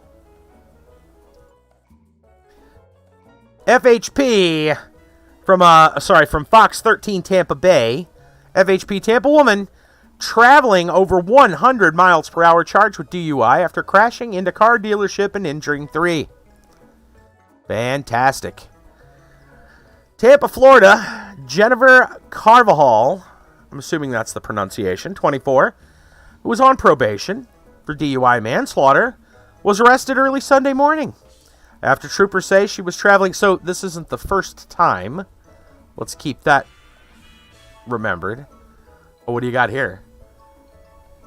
Oh, you got a Texas man. We'll cover that one in a second then. Interesting. Thank you. Could be could qualify for Florida man if it happened in Florida. All right. Oh, look at the fire. Okay, we'll get to that in a minute. All right. So, on probation for DUI manslaughter, arrested early Sunday morning after troopers say she was traveling 111 miles per hour on Interstate 4 before she crashed into Gator Ford, injuring her 3 passengers. According to the Florida Highway Patrol, a sergeant was traveling eastbound on I-4, just east of Mango Road, when he clocked Carvajal's Hyundai traveling westbound at 111 miles an hour. Sergeant pulled into the median, clocked it again at the same speed in stationary mode. Without slowing, her vehicle passed the sergeant, who then turned to overtake and stop her car, according to the Highway Patrol. When the sergeant overtook the Hyundai, Carvajal turned hard to the right, entered the shoulder, and became airborne after hitting the embankment running parallel to the interstate. Once airborne, the car traveled over the Florida Department of Transportation, the FDOT fence, collided with a Ford F-250 pickup truck parked at Gator Ford. Still in motion, the vehicle struck a concrete light pole and a palm tree before finally overturning at final rest in the parking lot. As the car overturned, 19-year-old passenger was thrown from the front seat to the rear seats of the vehicle, as the other 2 were completely ejected from the car. 2 out of 4 ejected from the car. The 19-year-old and 20-year-old female passenger suffered serious injuries, while 22-year-old male suffered critical injuries. Carvajal, who troopers say was the only person in the car wearing a seatbelt, suffered minor injuries. So she had the good sense to put on a seatbelt, I guess. Because she knew what she was going to do, maybe. I'm joking. But, yeah. Of all the people to get minor injuries. What? Bad news? Okay, we'll check that out as well. We got some interesting interesting stories tonight. Anyway, she was charged with reckless driving, serious injury, DUI, serious injury, multiple counts of DUI, property damage, no driver's license, serious injury, and violation of probation, DUI, manslaughter. Boy, she really racked him up. Florida woman bringing the tally up. Jeez Louise. Ouch. And it's, multiple DUI. This isn't the first time, apparently. Bad job, Florida woman. Bad job. Well, we go from a Florida woman to a Texas man. This was this could have been a Florida man story, just reading the title. From 96.7 KISS FM Austin. Texas man arrested after refusing to get out of burning car. Yep. Law enforcement in Austin were involved in a strange standoff Thursday, April 22nd. Around 11 p.m. near the Domain in North Austin, man locked himself inside his car following a possible domestic dispute. KXAN reports. It's unclear who called the police, but the man started yelling at officers when they surrounded his car. Man managed to drive a short distance before crashing the car into a nearby ditch. He refused to get out of the car even though it was stuck. He repeatedly revved the engine until the car caught on fire. He eventually got out of the burning car and started walking away. Travis County Sheriff's deputies used the canine officer to take the man down. The dog bit the man several times. 4 officers took the man into custody. EMS at the scene treated the man for non-life-threatening injuries before taken to jail. Authorities haven't released the man's name or if he'll be charged. Didn't want to get out of his car, even when he caught it on fire. Fantastic. We're not exactly sure why he didn't... Yeah, we don't really know too many details, but... Fair enough, Texas man. Well, not well played. Unwell played. And I assume finally we have here, Kiba has a post for us from Fanbyte. The Noid returns in Crash Bandicoot Runner. Because what? Two 90s mascots run into a bar, both say ow. Oh my gosh. Crash Bandicoot and the Noid? Yeah, well, it starts with this question. Do you remember the Noid? I mean, I do. There was even a Yo Noid video game. The Domino's Pizza mascot had an advertising campaign called Avoid the Noid. It's for the NES way back in the day.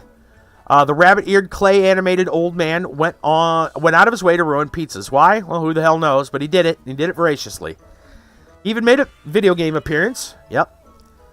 In a Western reskin of Japanese Famicom title, and I'm not going to try to pronounce it, where he saved pizzas for some reason. Again, I don't know. Campaign never made a whole lot of sense. Why Domino's advertised that pizza can be easily ruined in the first place isn't that bad. Anyway, it ended abruptly when a mentally ill man with the last name of Noid took the campaign as a personal attack. I remember that. Took a Domino's and its employees.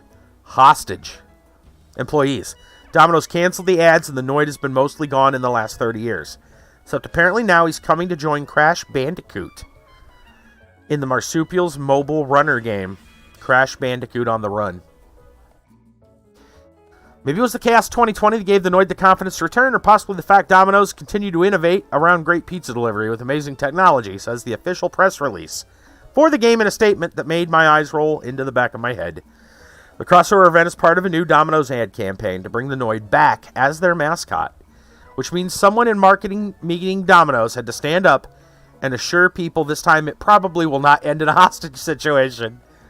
Noid appears as a mini-boss in On the Run May 7th, which I think heavily implies Crash Bandicoot is a pizza, which is information to not know what to do with. Yeah, that's a little weird. Is it going to be pizza related, or are they just bringing it back as a... What? Maybe this will be some, like, strange, reimagining where the Noid is just a video game boss. I don't know. Quite an image, though. Crash Bandicoot and the Noid standing side by side. Because reasons. Sometimes nostalgia goes in weird directions.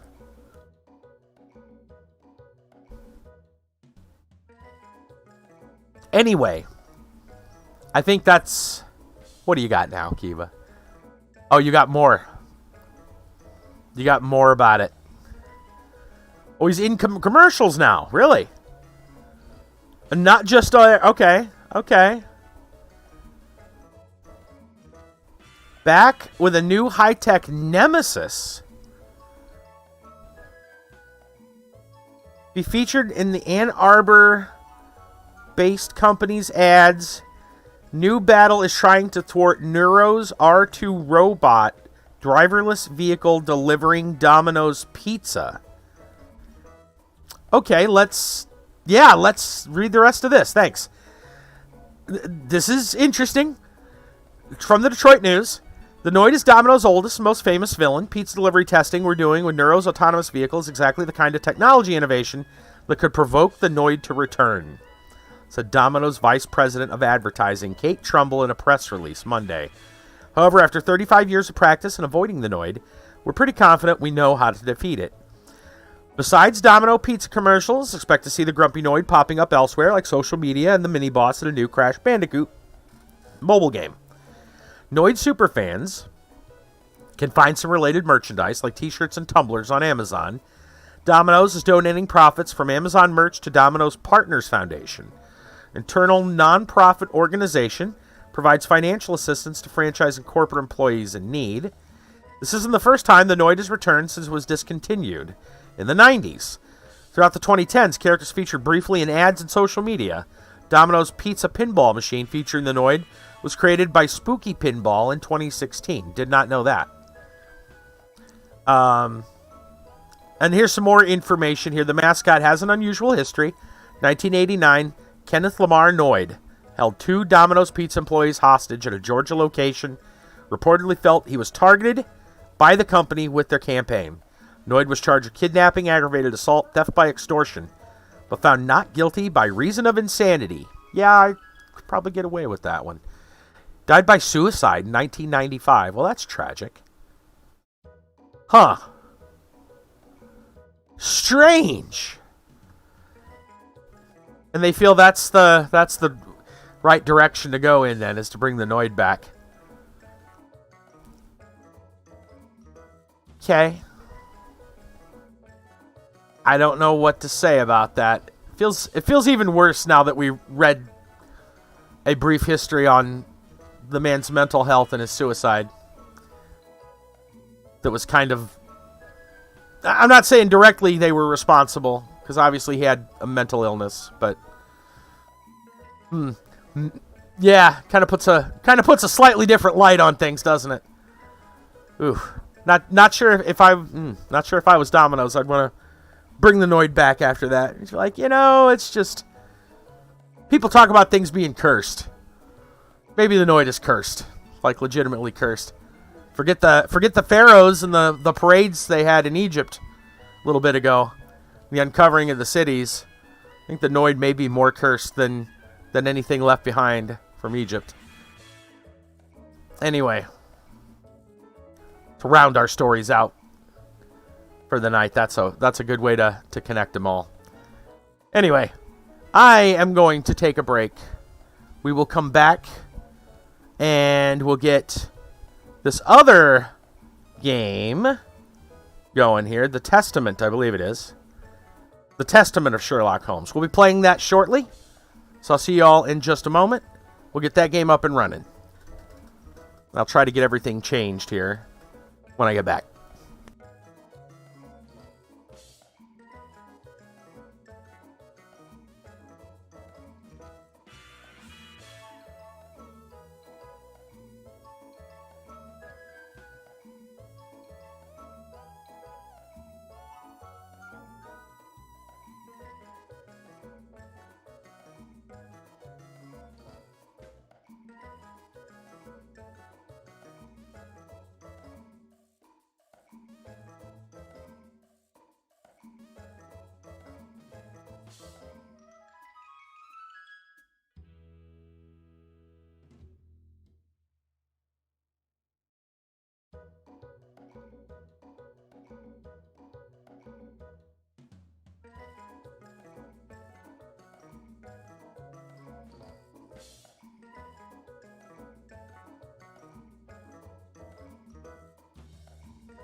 Okay. Let me get this game situated.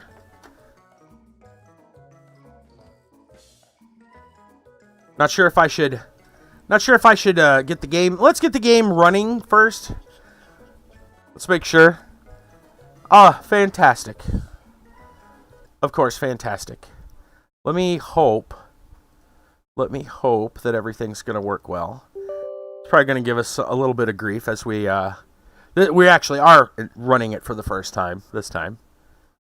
But yeah, the Testament of Sherlock Holmes. This is the last one. Other than the one that's free, there is a free one, but I hear it's really bad. I don't know if it's worse than the Silver Earring. That one just broke. You know, so... Right. No, just regular Fantastic, really. Just regular Fantastic.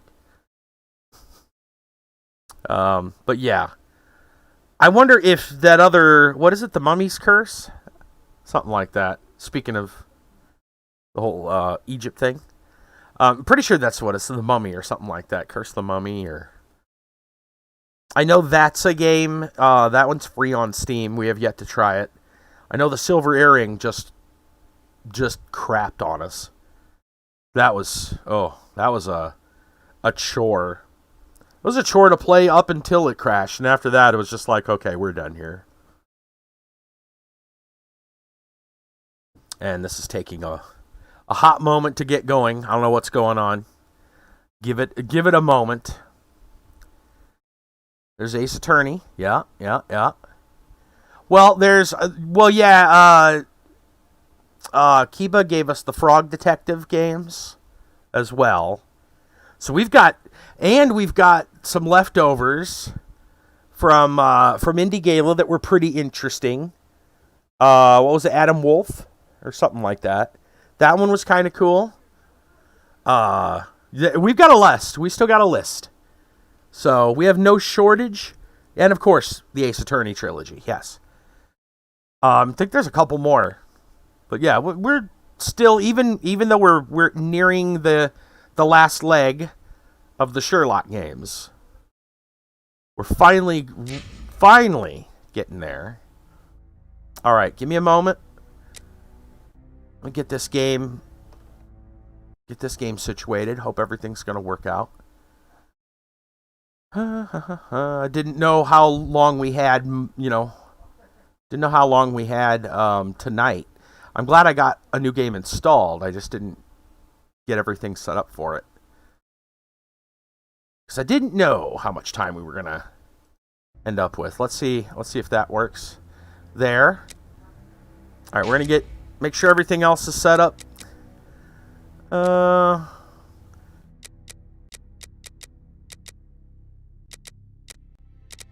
Minimum? I don't know what year this came out. We could probably go with higher, honestly.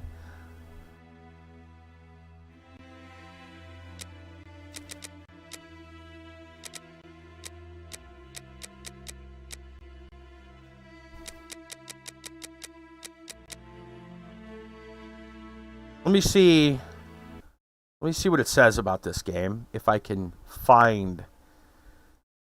It's probably an older game. I can't even... Oh, crap. Give me a second. I forgot. Everything on this screen, it's doing the same thing the other ones are. For some reason, the Sherlock games, most of them like to hog the screen entirely. They will not minimize. They will not let you put anything in front of them. They just say, to heck with you. So, hold on a minute as I actually exit the game.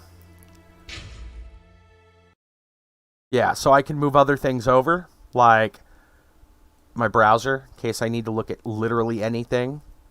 And maybe Steam. I'm just going to look at the store page and see when it came out and see what their requirements are real quick. Just a second. So it says it was released in 2012, which probably means we can turn the settings up. I'm going to go look real quick at the requirements. Oh, yeah. Dude, their graphics card is like way old stuff. Okay. So we're going to try up in the graphics as well. Let's see. Everything else is set where we want it to be, I hope. All right. I think it is. Let's try playing the game.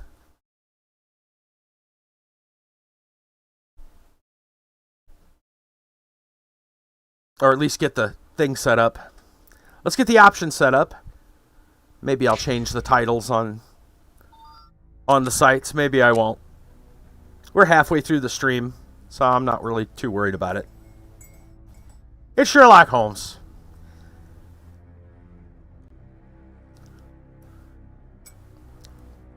I'll change the stuff in the corner on OBS. I'll just change that. Everything else, so well. Alright. I wish there was an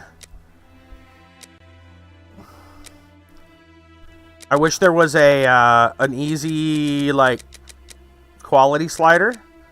Apparently that's not going to happen.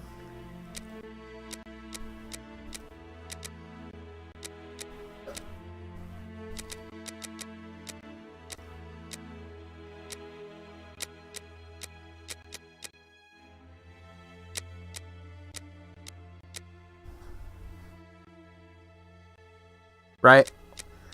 Honestly, I think I'd rather games defaulted to minimum settings. It's better than them being on max settings if you don't have a computer able to handle it. And then you just watch your GPU blow up. I'd rather dial them up instead of having to dial them back myself. But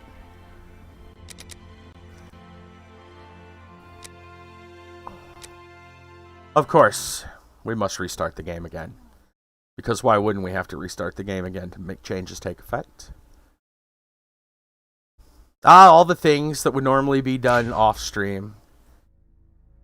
You guys get a little taste of, what it's like. What it's like when you're not a streamer. To find out what all the crap we have to do. Okay, let's see. All the little fiddly bits. Alright. The Testament of Sherlock Holmes. Here we go. There. Nobody wants to see the sausage being made. They just want to enjoy the... There we go. Enjoy the results. There. Alright, I think we're ready. Maybe. I don't like that it's already making crackly noises. That's trademark Frogware's title for us. New game. Nope.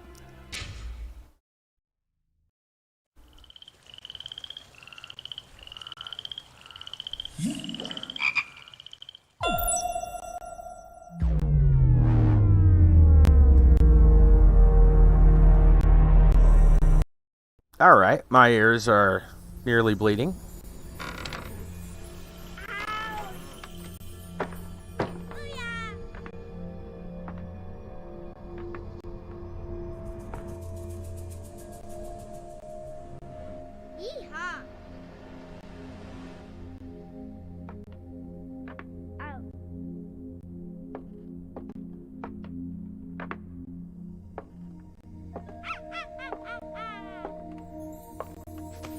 Punky Brewster. Oh.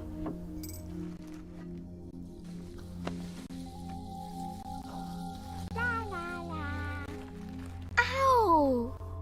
Ah! What's this? No. Bow, boop, boop. La la la. Huh. Holmes and Watson puppet show?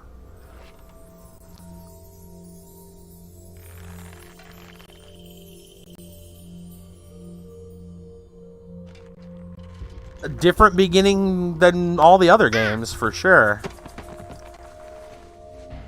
Ooh.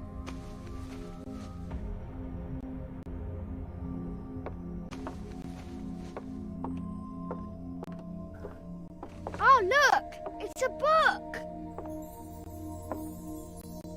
Maybe it's a book about pirates with a treasure map. No, I don't think so. I wish that I had seen through all your lies. Oh, start from the beginning, not the middle. And so I decided to pick up my pen to relate the most disturbing episode of my life thus far. It all began early one morning in 1898, when Sherlock Holmes invited me to accompany him on a visit to the Marquis of Conyngham.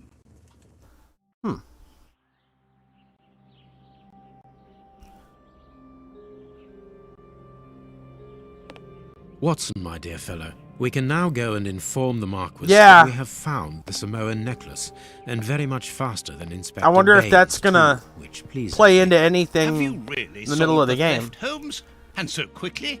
I have indeed, Watson, and believe me, it was completely unnecessary to spread out all over London, as our friend Baines thought was best. He likes to boast that his methods are equal to mine, but once again the outcome has contradicted him. After all these years of accompanying you upon your investigations, I thought This that looks by a lot now better I should be already, reasonably graphically. capable of following your train of thought. Better But detail. in this particular case, I must admit that I don't understand anything at all. Ah, you see, but you do not observe, Watson. There lies the difference. It is a matter of course. A matter of course, in the middle of the night, when everyone is fast asleep, the service bell within that room rings out and alerts the servants. They dress quickly and come running, but the door is locked and there is a strong smell of burning from within. A few seconds later, the master of the house himself, the robbed Marchioness's husband, the Marquis of Conyngham, arrives and unlocks the door using the sole key. A fire has started inside the room, but they have managed to arrive in time to Yeah, put it this out. one is newer. It is at that moment The last that couple of Marquis them were realizes that the famous remasters of Samoan old necklace, games, which had been safe so they didn't within its update. glass I don't think they cabinet updated only a lot of few hours the earlier, graphics. has now disappeared. In order to explain, let us confirm my theory before the arrival of Inspector Baines. Yeah, I agree, Keith. I'd rather have low settings and then turn them up myself. Anyway, as far as it goes, this one looks a lot more detailed, which is nice. Graphics don't necessarily make the game, but it is good. It is nice to see some good graphics when we get them. Give me just a second here. I'm gonna readjust my headset.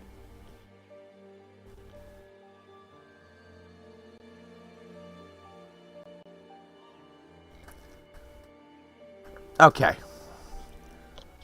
All right. Try to match your default settings to your hardware. Now that is true. I would rather that be the case. I'd rather that be the case. I think. I will say this though, like when it comes to streaming, sometimes you know, if you're going to stream it, sometimes you got to turn it down even a little bit from there, because it's like, well, it works well with your hardware when you're not streaming, but then when you're streaming, it's a little extra stress. But that's a streamer's life.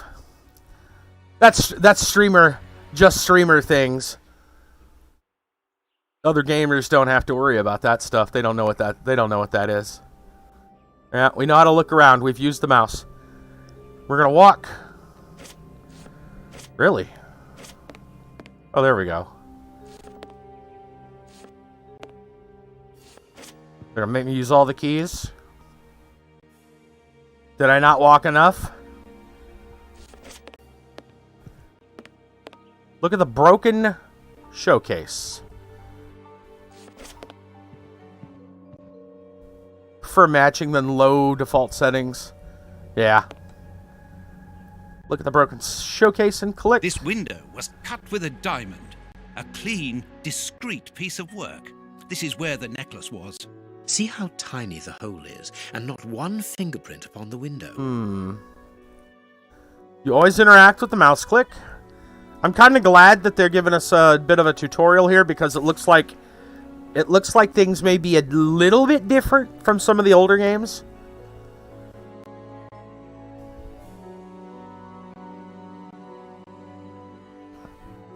Typing in chat instead of BS typing my way through my economics paper due tomorrow, which I only just started. Nice. After clues examined, the icon will turn green. Move Sherlock near the left window. You should see 2 clue icons simultaneously. Yep.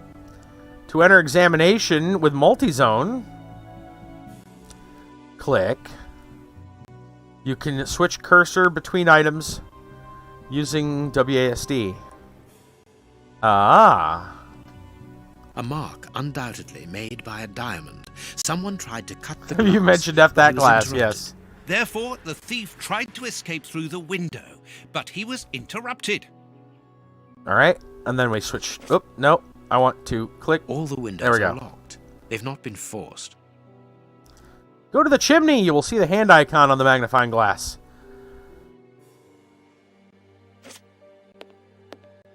The chimney? You mean the fireplace? It looks like a fireplace to me, but the chimney is, I feel, is what's attached to the... Whatever. Grab the magnifying glass.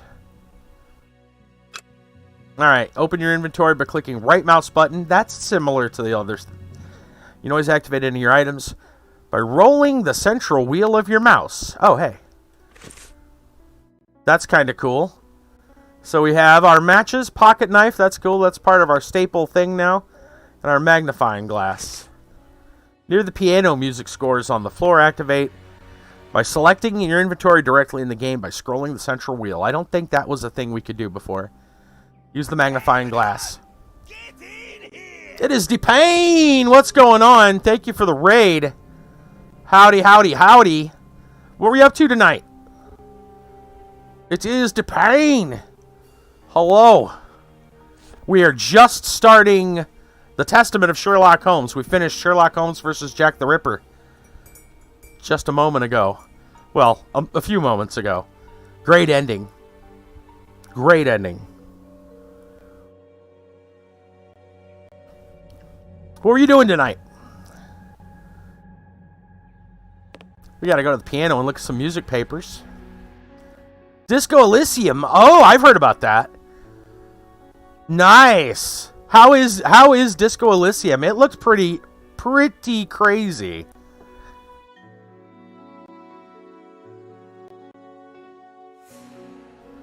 The detective theme, right on. Well, shoot, there you go. In fact, give me a hot minute. Let's get It is Depain. Can we get a Twitch shout out? I'll get it.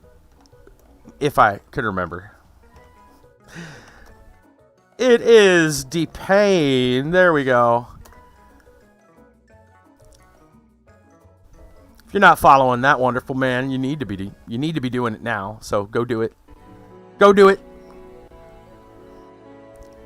There's so much reading. Oh, really? All right, we want to use let's use our matches and just burn these. We don't want them. Clues are for suckers. Let us examine the crumpled scores that have fallen off the piano. I feel like I want to turn this down just a little bit.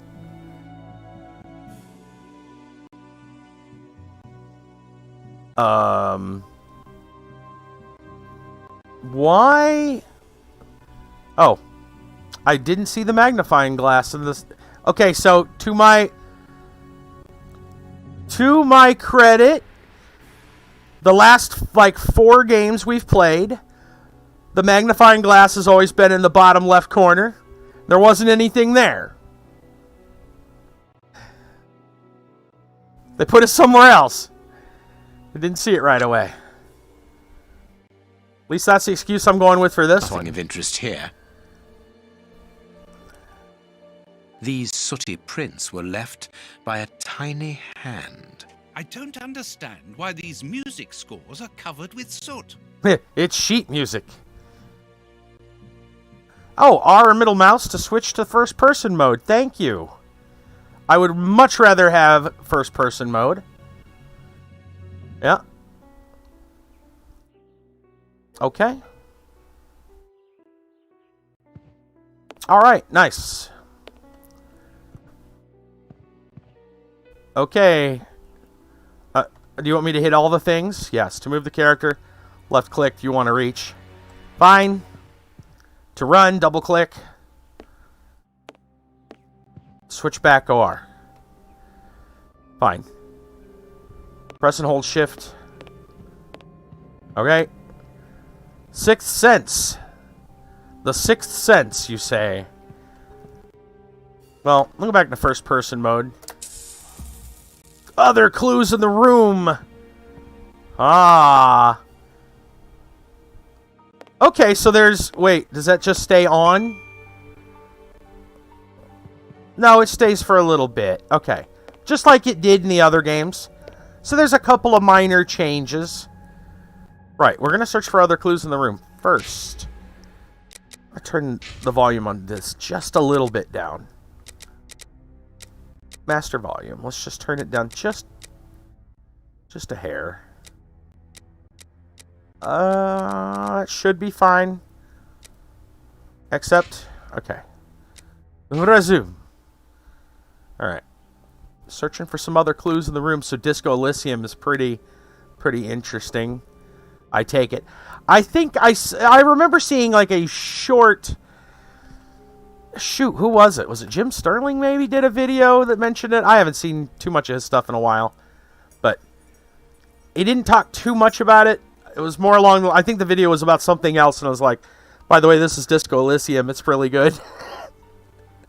Didn't really get much from it. But I heard good things, I guess. Alright, let's take a look. What's this? Candle. It must have fallen from the chandelier.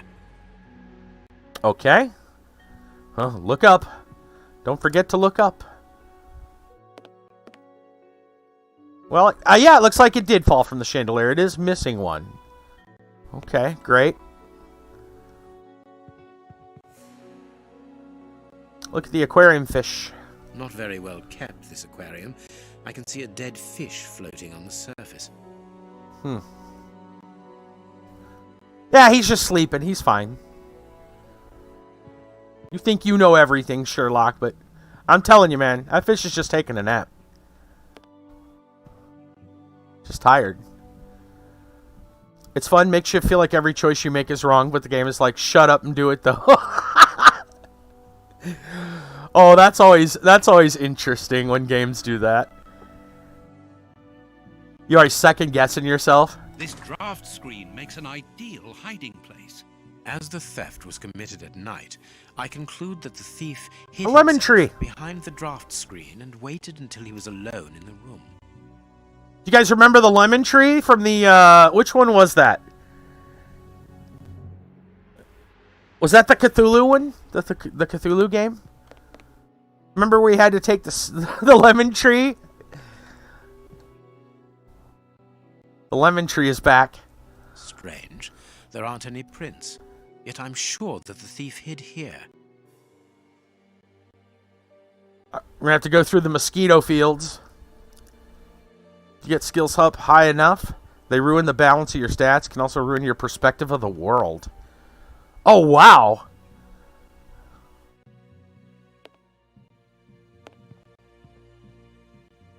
That is interesting. So I'm assuming is that I guess kind of a mechanic to keep you from like maxing stuff out? Min-maxing? Or or the game designers just wanna mess with you either way. What do we got? These documents are not very interesting, even though they're addressed to the Minister of Maritime Affairs. The Marquis himself. Well, we've got a stolen necklace that somebody cut open the thing with a diamond. Heading towards his chosen escape route, probably the window, the thief knocked over the stool, which then... They just want to mess fire. with you, yeah. But why didn't he try to put the fire out at once? Strange. There are some objects here that have been knocked over. The fire started here, just beneath the bell pull. Whoever pulled the cord would have had his feet in the fire, unless it was pulled before the fire started. Okay. The chest wasn't opened. The necklace wasn't in it. Well, duh. The necklace was obviously over there where the thing was cut. So is there another message? There we go. You are not Another going clue? to get on your knees to examine them. There is no need. It is soot. The servants must have trodden in it while they were putting out the fire. All right, all right.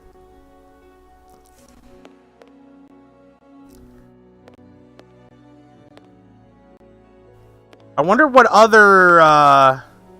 we'll go to the door here in a moment. I wonder what other things this game has as far as features. So, like the last one that we just finished, there was a lot of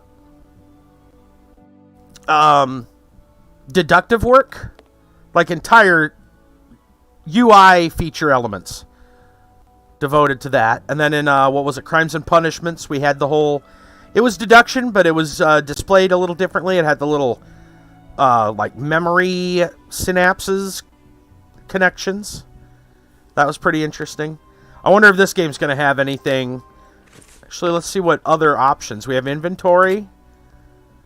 We have our dialogue. Those are probably just general notes. That looks like a deduction board. This menu is not available. Okay. I mean, this one, it doesn't seem to be available either. But I want you to know that this menu is not available. I want a sign that says this statement is false. Ooh, medals. Oh, this must be, like Achievos? Huh. And I assume we can go back and watch cutscenes? Wait. Oh, it just changes the perspective. I don't need that. Thus the true mystery has begun. Yeah. When will that menu be available? What is that menu? That is the real mystery. Get me...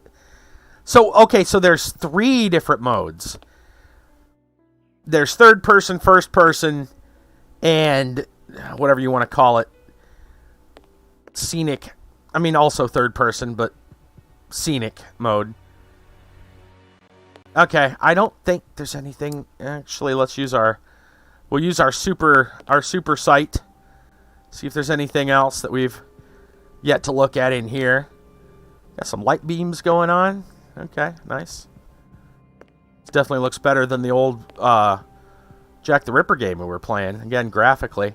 You got anything to say, Watson? What do you think, Holmes? The exact Let us same... search the room before the police get here. We might throw some light onto all this. Well, I believe we've searched everything. Let's When the servants arrived check at the door. Having been alerted by the bell, they saw evidence of the theft and the fire, but they didn't see the thief. This door is very hard to force. The Marquis is the only person to have the key. The thief could not get out through here until eventually, when the door was opened by the servants. Okay. I wonder if we're gonna Mr. Holmes, do like a replay of Good events. morning, Inspector. You've arrived just in time. Remember doing that in a couple of them. Cavalry, always in the nick of time. Ah, but I know. Remember the that botanical garden? Mr. Holmes, have you already solved the case? It's possible. We have retraced the thief's rather unusual footsteps. He is a Yep. true acrobat. But Yep, what I sight cannot beyond sight. understand is that when the servants entered the room, there was no one to be seen. An acrobat, perhaps, but an invisible one? I do not think so. The only explanation is that the thief escaped before the servants arrived. I don't know how. Also new music. No other way. Half a point for the doctor, nil for the inspector. I am pleased to see that you find the situation amusing, Mr. Holmes. Very well then. Explain. Dr. Watson was correct when he mentioned acrobatics, but he is mistaken about the nature of the acrobat. As for you, Baines, you're quite incorrect, as the thief was in the room when the servants entered. Mm-hmm. Explain, for heaven's sake, Mr. It's Holmes. hiding behind Watson, the how could a thief be missed in the middle panels of a... over there. I don't know. Because he is very small? Stop teasing us, Holmes. It was hiding. Because he is small and remarkably agile. You're thinking of a monkey? And a trained monkey at that. Huh? Without a doubt, a Leontopithecus rosalia from Central America. Trained monkey. interesting. The animal had been hidden inside the room for several hours, calmly awaiting the signal from his master. Once night had fallen and the room was empty, a high-frequency whistle alerted the monkey that it was time to begin the procedure for which he had been high-frequency whistle. The monkey emerged from his hiding place and used the point of a diamond to open the glass cabinet and steal the necklace. He headed across to the window by the chimney, but knocked over the stool, which in turn knocked aside the fire guard and started the fire. The frightened monkey jumped from the chimney by swinging from the bell pull, thus alerting the house servants. He then went to the window and began to use his diamond to cut a hole, but was interrupted by the staff trying to gain entry via the door, and he panicked again. I almost want to see that. The piano, scattering the music scores onto the floor before hiding inside the chandelier, knocking over a candle. I really want to see that. Finally, Show, don't tell. I want to see the monkey flipping out. Leaving the door open while they put out the fire. It was during the confusion that our agile little thief made his escape through the doorway. As simple as that. A brilliant explanation. I want a Bravo, monkey thief. Holmes. And the necklace? I can see it from here, my friends. It's right in front of us. We have searched the room from top to bottom, Holmes. How were we unable to find it? Because we paid insufficient attention to the only victim of this affair. What victim? No one is dead? Yes, Watson. A poor goldfish whose destiny was to die, crushed by one of the most precious necklaces in England. Huh. The aquarium is just beneath the chandelier. I understand.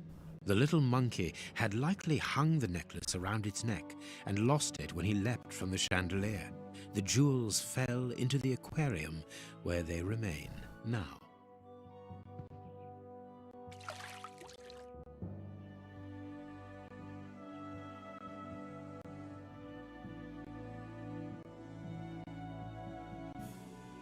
Poor fish, killed by pearls.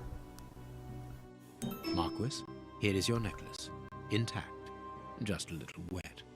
Mr. Holmes, this brilliant demonstration does credit to your reputation. Thank you so much, Marquis. Do you wish to verify the authenticity of your jewel? No, I recognize it. I have spent many hours admiring it, you know. Good. I will return it to its box and...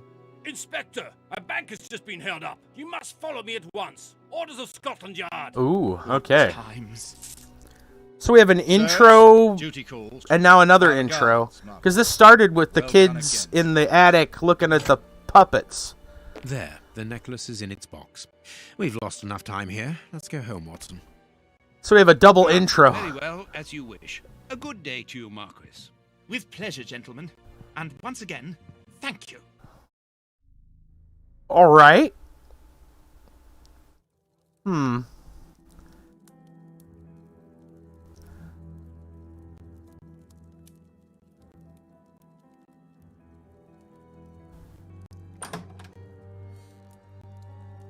I wonder if that first part about the kids in the attic is gonna... Have you read this article about you? They're gonna go back to that Watson, for not some yet, reason. And I won't have time to.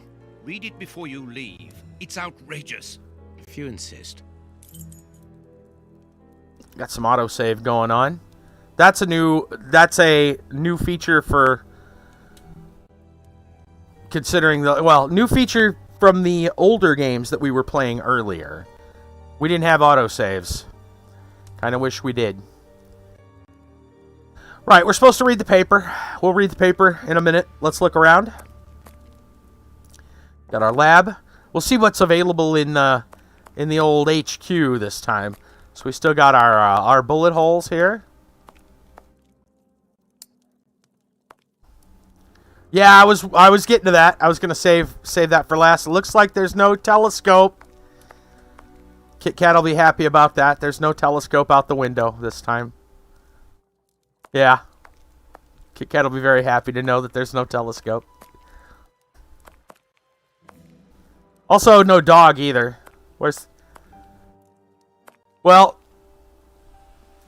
there is a dog, only he's not here at the moment. Very clearly. They may do a cutscene. Something crazy in the story happens. Yeah. So Toby is around, just not... Yeah, exactly. The dog's on vacation. Alright. Let's go check out the rooms and the fireplace. And we got a chess set now. That's kind of nice. Let's see. The spear is still up there. It looks a little different. I'm pretty sure I remember that having more of like a little, more of a wedge-shaped blade. Huh, okay. I mean, it's slightly different. Like a, almost like a carving knife point before. Okay. Minor change. Unusual. We can't interact with his mail yet. Maybe that'll be a thing. Let's go check the rooms out real quick before we get on to the story. It's always fun to go see what's available. The old deerstalker hat. And this mouse sensitivity feels really slow. I should maybe turn that up just a little bit.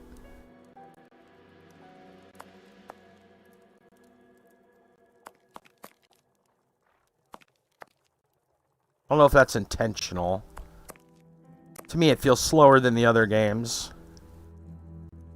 Yeah, I think it does. I'm gonna see if I can change that. I don't know if I can change it, but we're gonna find out. Yeah, the mouse sensitivity. Let's turn it up just a little bit.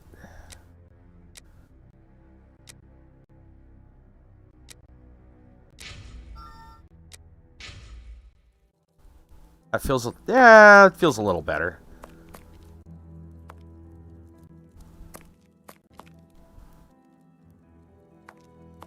Alright, nothing we can interact with. The FOV feels a little different, too. I mean, it's not a problem. It's just, it just feels different. Like, they're using a slightly different engine. Gonna BS your way through the report with 2 sources? It'll be fine. All I care is you get a decent enough grade to keep the grade where it is. That's how I'd do it. Either you know what you're talking about, or you pretend to know what you're talking about. That's how it works. Let's see. Strand magazine. We've seen that a couple of times before. As you said before. Fuck this class. Yeah. I understand. I understand. There are some classes that you're just like, I'm here because I have to. Yeah, I know. Okay, so we have very little interact with. There's a lot of things. It's interesting. There's a lot of new things, and some of the old things you think would be here aren't. Anyway, it looks good. Looks nice. Let's go ahead and actually get into the story. Let's get rolling. Let me just yank this from you here, Watson. All right, Globe Explorer from September 1898. Sherlock Holmes at the home of the Marquess of Conyngham. I'm going to guess that's what it was. Investigation is a fiasco yesterday.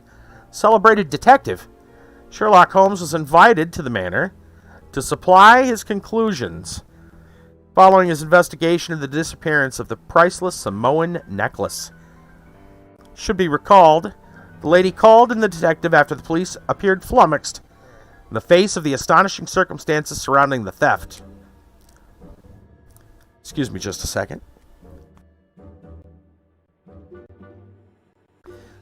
Alright, indeed, the valuable piece of jewelry disappeared, while the door to the room in which it was displayed was locked. The alarm was raised by the servants, alerted by the room's service bell ringing out during the night. When the Marquis, the only person in possession of the key, opened the door, everyone rushed in to extinguish a fire that had started, for it was noticed the necklace had mysteriously vanished. D-Pain, get a late, need to attempt that sleep thing. I hear ya. Enjoy the mysteries. Peace out. Yeah, no worries. Thank you again for the raid. I very much appreciate it. Have a good evening.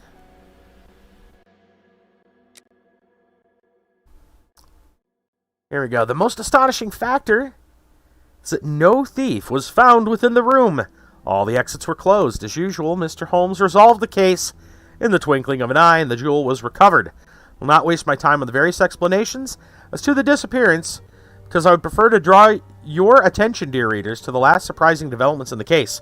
Following the departure of Sherlock Holmes, who placed the necklace in the safe himself, the Marquis noted the jewel was nothing but a poor copy of the original.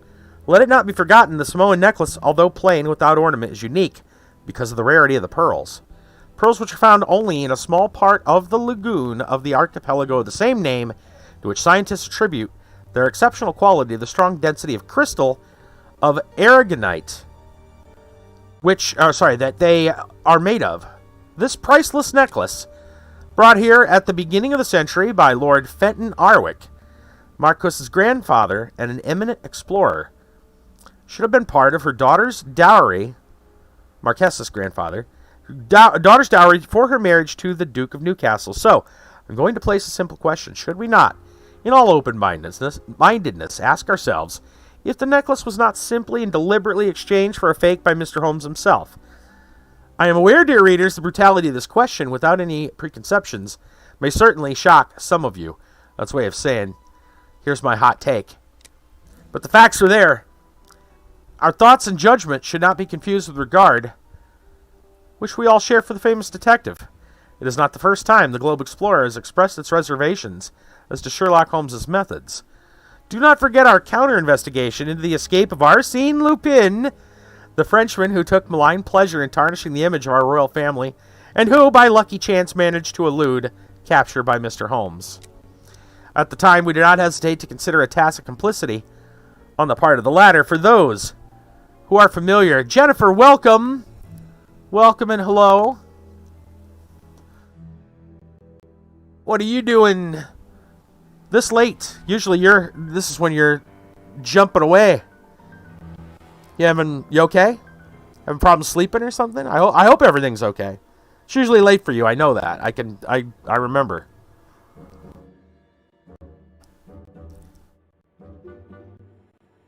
But you're welcome to stick around if you want to watch. We're just starting the Testament of Sherlock Holmes.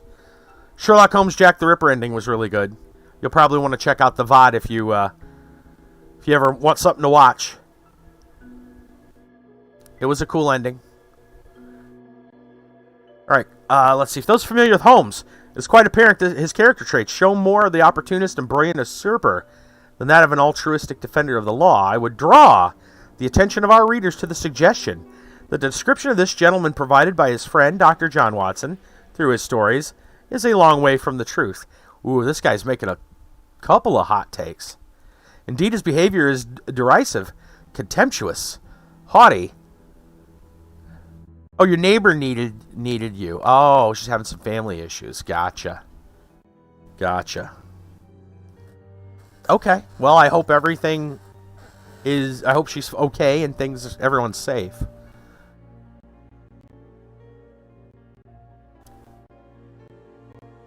His behavior is derisive, contemptuous, haughty, and offensive towards the police, in particular towards Inspector Baines, replacing Lestrade, who is currently convalescent.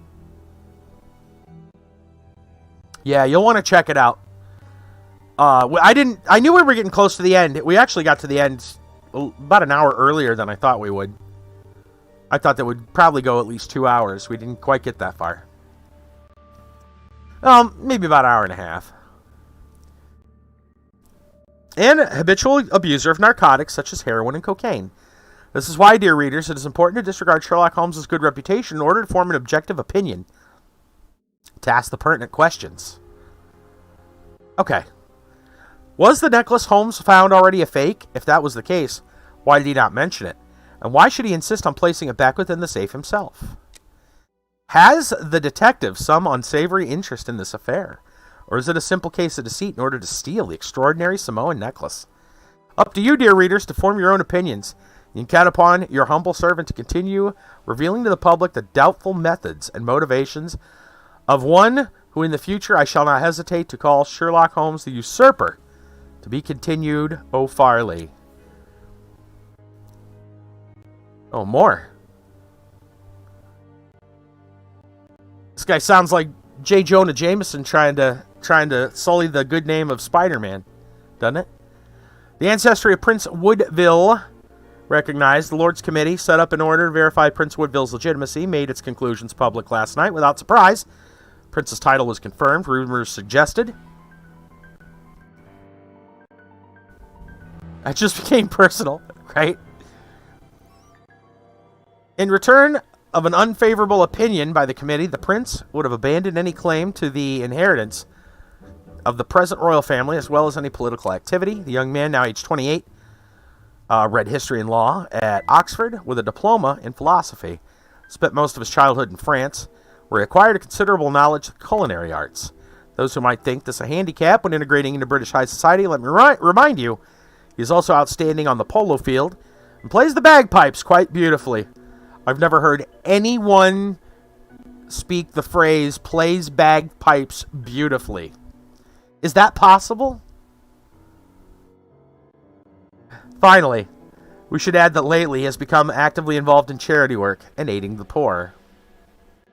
From Johnny B. Good, obviously. I mean, I think I've heard a couple of times bagpipes played pretty well, but they wouldn't be easy to play beautifully. It's not the kind of instruments that plays beautifully very often. Prince Woodville, French culinary expert and bagpipe player, might be our next king. That's not so shocking, my dear fellow. You know exactly to which article I'm referring, Holmes. How can Farley dare to tarnish your reputation like that? You know, Watson, that wherever glory walks, jealousy is bound to follow. That's right. As for the forgery, Holmes got haters. I suspect that we shall soon be enlightened in this regard. Come in, Inspector Baines. The door's open. Holmes got haters. Ah, Mr. Holmes. How did you know I was here? You are one of our rare visitors who avoids the second-to-last step of the stairs, which creaks dreadfully. And if I add the clinking of the handcuffs at your belt, to what do we owe the pleasure of your visit, Inspector? Have you read that rag? Interesting. We're gonna get okay. I didn't think that was gonna be a thing. So we've got a little option here. You know what? I need to point this out. I don't know how this is gonna play out, but with the roundish thing, it's very reminiscent of like the Mass Effect. And I'm only saying that because I watched a video just the other night about how BioWare, is that who it was? The Mass Effect people, how they copyrighted that.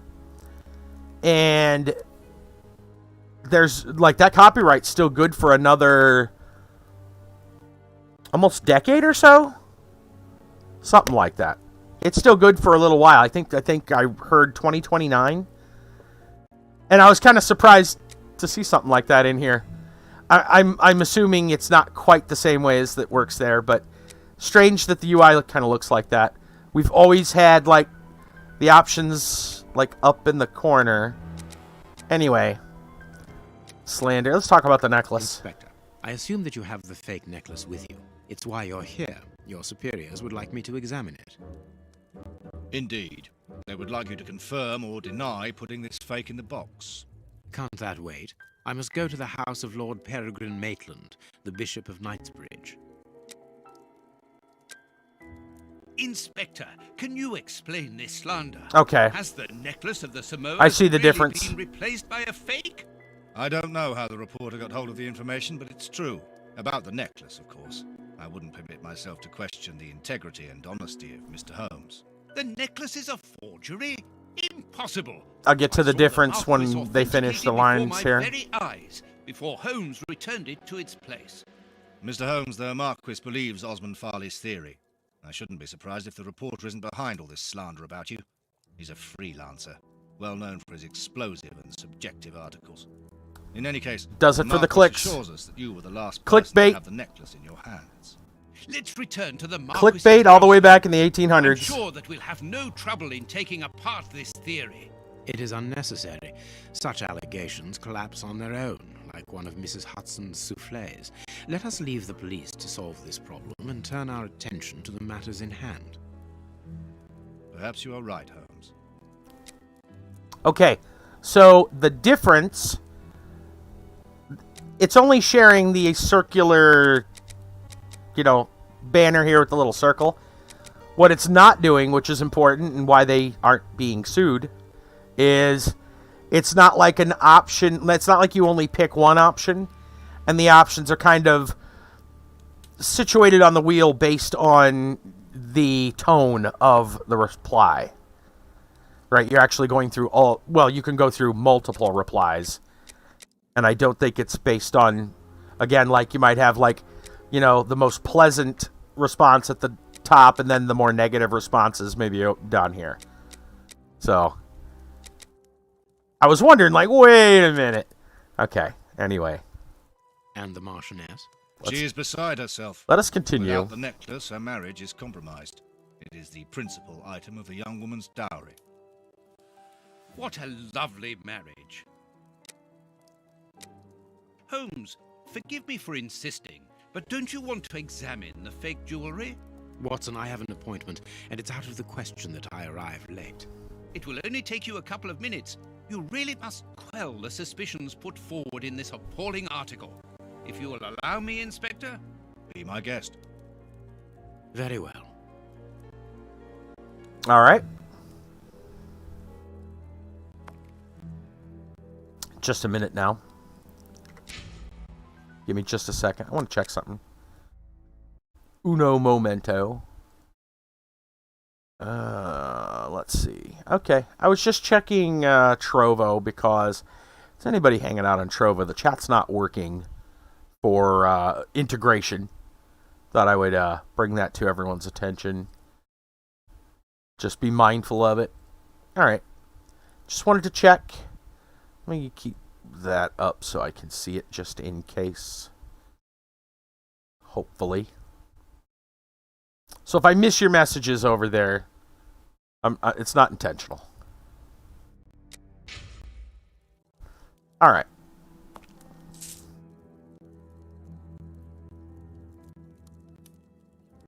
Find out if the necklace is authentic or not. Oh, you can use a sixth sense. That's probably what we're going to have to use.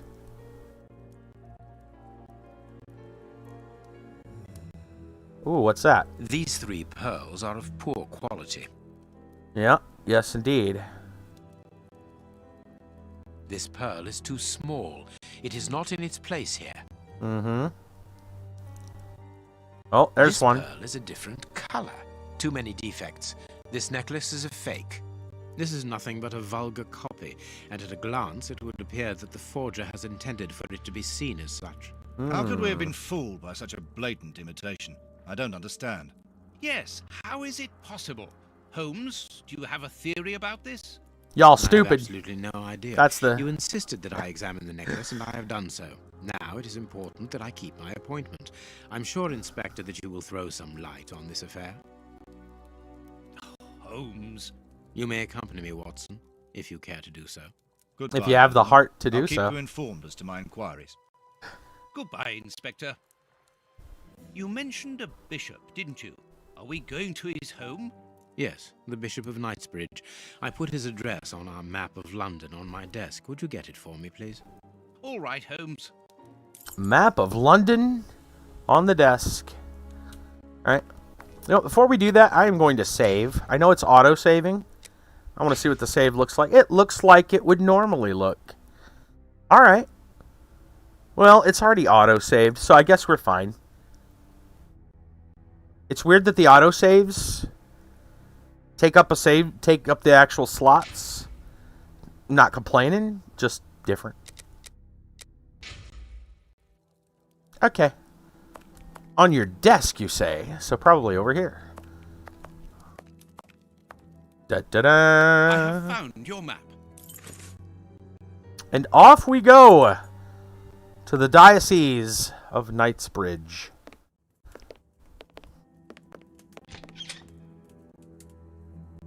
That guy's in a hurry. Already?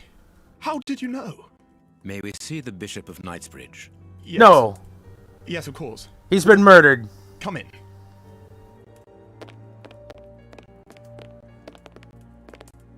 Is that a good guess? Reverend? What? I don't know. It was last night, I think. I only just arrived, and I have made this macabre discovery. My God. How horrible. I haven't called anyone. How did you know that? Holmes, look! Wow.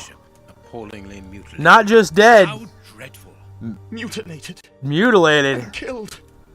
He was such a good man. How could anyone be so brutal? It's Dracula. Look at him. Dracula He's did barely it. recognizable now. How could any of God's children be responsible for that? I'm telling you, it's Dracula did it. Worthy children, Reverend. Dracula Now, did it. Please try to calm yourself and focus, because we will need your assistance. Do you have any idea as to the motive behind this? Vampires. I haven't had time to do an inventory, but nothing appears to have been stolen. And anyway, His Excellency didn't own anything of Bishop's value. gonna come to life tomorrow night. You don't want to be around when it Note happens. this down, please, Doctor. Doctor? But you aren't the police? No, Reverend.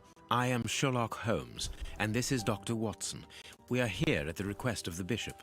In that case, I must ask you to leave. And not to touch anything. I must get in touch with the authorities without further delay. Reverend, when the inspectors of Scotland Yard find themselves at a dead end, which they quite often do, I assure you, then they turn to me for help. If you will allow us to continue our investigation, then you shall have the answers to all of your questions. Out of the question! I don't even know you! I'm going to call the police, whether you like it or not. I'm the best of the best. For everyone, Reverend, if you kept your temper. Watson, are you taking notes? This affair promises to be a complex one. Therefore, we must not overlook the slightest detail. Yes, Holmes. I am keeping a meticulous set of notes. I have created a very clever deduction board. Ah. The only thing we can be sure of at the moment is that this crime was not for gain. The Reverend has informed us that nothing valuable was stolen, and indeed, it would seem that the Bishop had nothing of any worth to take. Very good, Watson. Do continue. All right. Make the right deductions based on the facts that you have. Investigation into the Bishop of Knightsbridge's murder. Yep. Wealth. The Bishop didn't own anything of value, not even in his safe. Well, I believe that's all there is. All there is to say at the moment. Deduction of Knightsbridge. Okay, so yep. Oh, so okay, so there's going to be a lot of deduction. If this is going to be an entry in the deduction, and then okay, interesting. Autosave. You control Sherlock Holmes. It's time to investigate. It's Wolfwing. Yes. You know, one of these days there's going to be a Sherlock Holmes. There's going to be a Sherlock Holmes game where they finally encounter Dracula. And it's going to be a surprise because it'll be about something entirely different. And then it'll be Dracula. And we'll have to fight Dracula or something. And all these jokes I keep making about Dracula is going to come back to haunt us. You have no right to search here. It's going to happen. Mark my words. Oh, no, and it'll be like a super secret. No one will talk about it. A broken file and blood near the neck. What a strange smell. Phew. Chemical components, I think. Dracula. Telling you, it's Dracula. This stove is filled to overflowing. Oh. Okay. We should get Sherlock Holmes in AQ3D. We did have that one mystery. Remember we had that one mystery, the Winnie, and you can even get the Sherlock Holmes kind of outfit. That's close. That's close. About as close as we're gonna get. What do we have going on here? Oh, a separate investigation. Dang, look at them hands. The fingers have been crushed and violently struck. Ouch. Look at that. Ooh. The fingers have been crushed and violently struck. Boy, unfortunately, I bet that happened before he died. You wouldn't want to know how that feels, I'm sure. Sherlock knows all about chemical components. I mean, Farley was just talking about his heroin and cocaine addictions. Have to do close, not accurate because copyrights. Yeah, exactly. Yeah, you never done the Winnie the Tailor quest? I don't even know if it's available. I thought they said that was a limited time. It might still be around. But yeah, I remember I got the big magnifying glass. That's from that quest. You can get like the deerstalker hat and like a coat, a whole thing. His forearms have been ripped. Pieces of skin have been torn off. What do you think, Watson? Dracula. I'd say that he was eaten alive. Yet I've noticed a curious degeneration of the skin tissue around the wounds. Dracula, I'm telling you. His stomach is covered in scratches. Quite evidently, they weren't made recently. So, these wounds were not made by his murderers. Well, Dracula turned into a bat and then attacked him again in bat form. It's pretty obvious. A piece of rope that was used to tie up that poor man.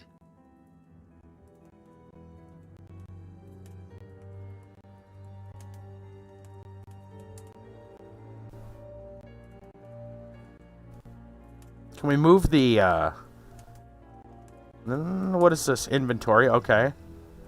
Let's do our sixth sense. Nothing? I feel like we've got everything, but usually when we do have everything, it closes out. Well, it does on some games, not all of them. I think we have everything.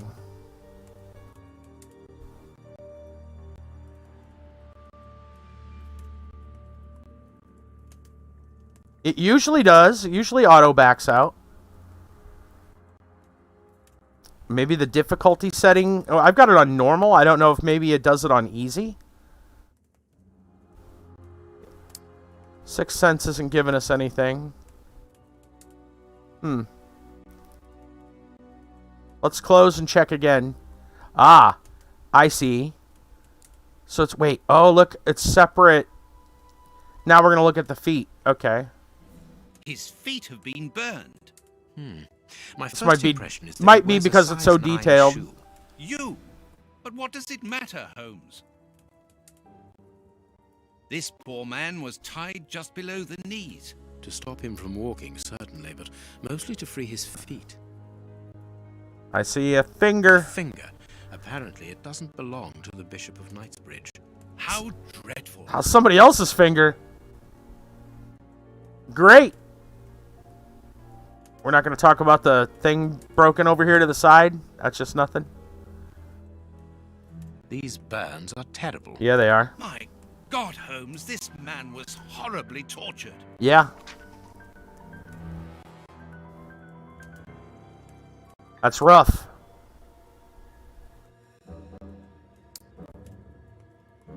Feet were burned. He appears to have size 9. Wear a size 9 shoe. Yeah, because that's important. Yeah. Yep. Well, I mean, that's probably why they killed him. They needed to get... They wanted the bishop's shoes. You know? Dracula wanted the bishop's shoes.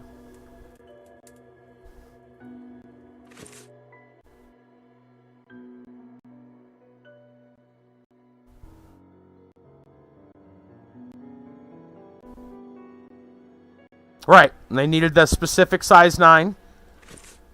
And, yeah, the bishop was the only person they knew that had them. It's open and shut case, guys. Dracula.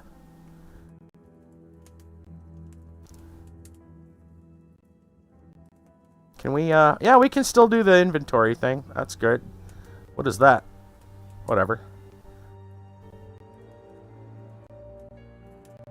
Blah. Take a look at that mug. His chest has been lacerated, I would say, with a very sharp and fine blade. You can see by his expression that he suffered terribly. Yeah? His mouth is covered in blood, and I can make out strips of skin between his teeth. I My dear friend, Bit the attacker? everything points to this man Oh. gnawed at his own forearms. Holy shit. That's unbelievable, Holmes. Oh my.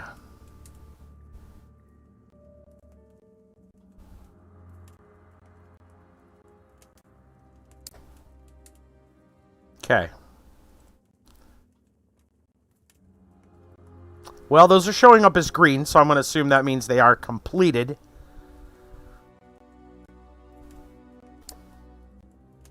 Okay. Something is missing here. Oh, yes? And what might that be? His shoes. Watson, his shoes are missing. The minute Dracula put them on, he would be burned. Blessed vestments, yeah. Well, you know, maybe Dracula didn't know about that part. Nobody said Dracula tried the shoes on while he was here. Yeah, the shoes are... Somebody... Dude, it's got to be the shoes. Somebody stole them. Is it the shoes? A broken bottle of whiskey. However, the Bishop of Knightsbridge was known for his sobriety. Okay, well, maybe Dracula was drunk. They are size 9, that's right. A bottle of whiskey. I can make out fingerprints stained with blood and dirt. It would seem that the brutes who tortured the bishop to death were intoxicated with alcohol. Okay. The dirt came from Dracula's grave. I'm telling you guys, Dracula did it. There is blood on this paperweight. This paperweight was used to crush the victim's fingers. Oh, man.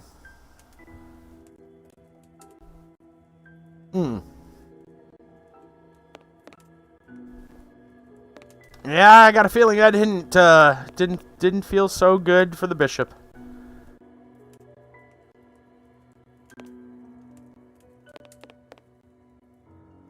All right, we got a bunch of stuff over there to go inspect.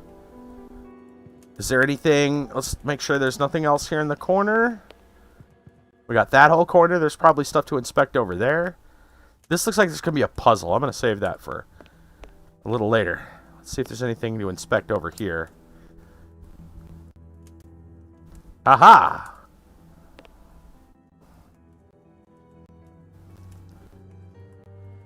What'd you find there? Why are you just standing there? A surgical scalpel covered in blood. There isn't any doubt. The wounds on the bishop were administered with this scalpel.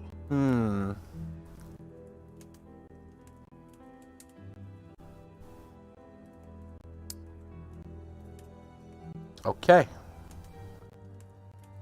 We'll get to those doors in a minute. All right, let's go check this over here. The picture of Peregrine Maitland, commander of the infantry brigade of Her Majesty's Guards at Waterloo. The Bishop of Knightsbridge has the same name as his ancestor, an illustrious family.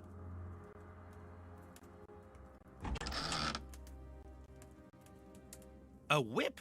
No, it is a discipline for self-flagellation. You say so? It's a cilice designed to bruise the person wearing it. The bishop wore it as repentance. If you say so. This very pious man must have had the habit of mortifying his flesh as a means of repentance. Could just be into that sort of thing. Just saying.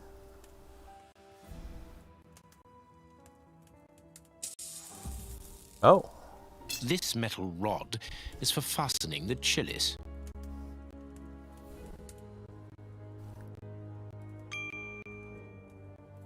Ding! Fries are done. Oh, I don't know.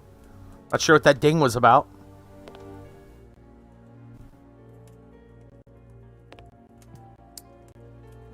Alright. Let's go see what this is. Looks like a puzzle. Holmes and his dark fetishes. Just saying. Alright. What's the play? Obviously these can be moved, no? Bishop. Wait. Bishop. Right? Maybe that's something to do with the fact that it's a bishop.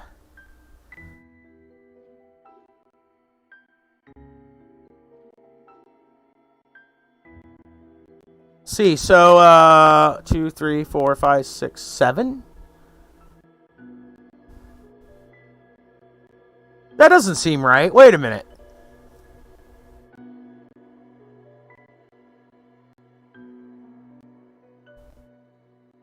That's not right. Wouldn't it be 8? You'd have king and queen, and then bishops, knights, and rooks. So it'd be 8. Yeah. Yeah, they're normally 8 by 8. Yeah, this is 7 by 7.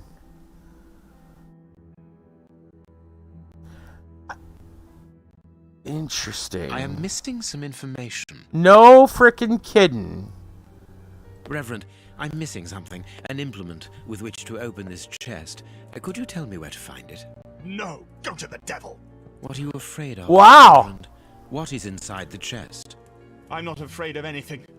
In fact, I do have the necessary implements. Told me to go to the devil. A priest told me to go to the devil. Wow, buddy. You burn in hell, and you die. That's what he told me. That dude does not like me. You are so sus right now. You have no right to search here. You are so sus. What do you think, Holmes? I think this guy's Dracula. No. Just kidding. I do think he's... I don't need to hold shift at the moment. I'm fine. Get out of here. Closed. The veranda door hasn't been forced. Strange. Reverend, might I have the key? No! You have no authority here. Let me call the police. Perhaps we should listen to him, Holmes. Perhaps you should let me get on with this, Watson. Huh. Dang. Holmes is getting upset. Holmes is getting upset. And rightfully so, I guess. Alright, so which door did we use to get... Which way? I don't know which way we came in at. Probably that door where Watson is. This door has not been forced. Where does it lead, Reverend? To His Excellency's room. There is just a mattress and a stool. Well, then you don't mind if I go look.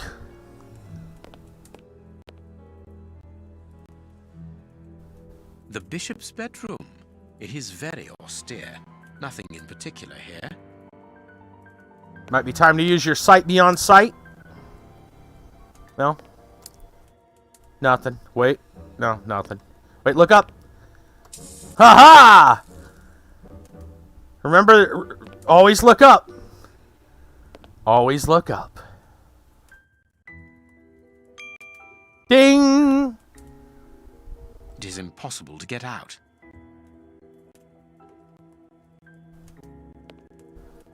Well, that didn't really go as according to plan. I thought something important was going to be there. Just going to look down and hang my head in shame. The fact that I didn't find anything. What about this door? Just leads us back. Now. Okay. So, is there anything we're missing here? Is there something maybe in the notes that we found? I don't need... Okay, that dialogue thing needs to... It needs to go to the devil. It needs to go to the devil. You have no right to search here.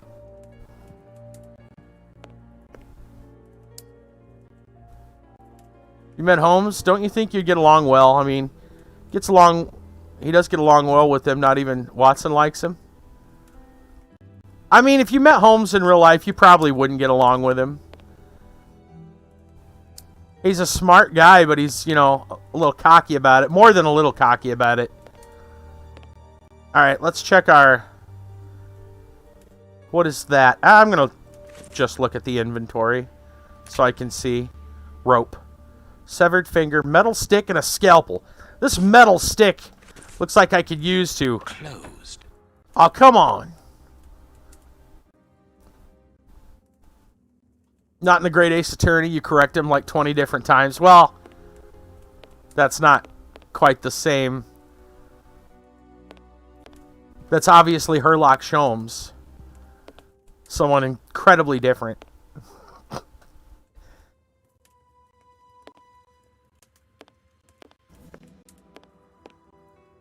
I got a feeling this metal pin is supposed to be used for something.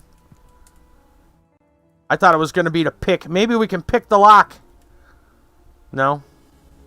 I am missing some information. You sure are. Impossible to open it. These don't turn. I can't open and use inventory items from here. That's interesting. We're obviously missing something.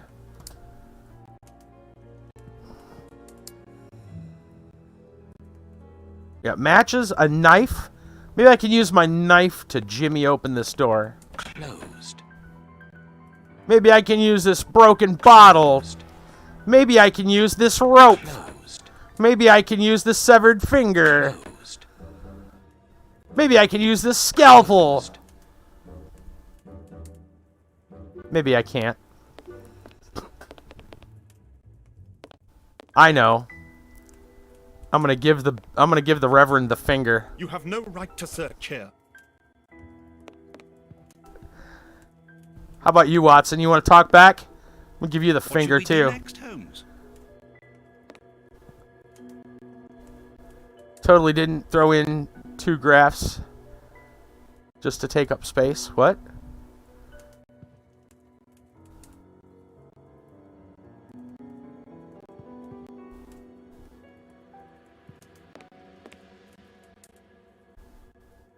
Hold on, let's look up the economics paper I'm BSing through. Nice. Oh, what is this? Hello. Watch where you're putting your feet, Watson. Have you noticed these prints upon the ground? Ding! Well, yes, those muddy marks. See here, Watson. Because, you know, Footprints F that can class. often Yeah, provide more I hear you. vital information than the very best of informants. Yes, if you know how to make them talk, that is. It's child's play, Watson. We will begin by excluding the contaminating prints, which are yours and mine from where we came in, and those of our dear Reverend who was so impatient to call the police. Question 1, question 2. Our tape measure is back. Very nice. Well, let's start by looking. Hobnail boots like those worn by laborers. This print came from an expensive pair of shoes, and it seems recent. It is not a laborer's shoe. A fragment of stone. Peculiar. Hobnail boots like those worn by laborers. Nothing of interest here. This print came from an expensive pair of shoes, and it seems recent. It is not a laborer's shoe.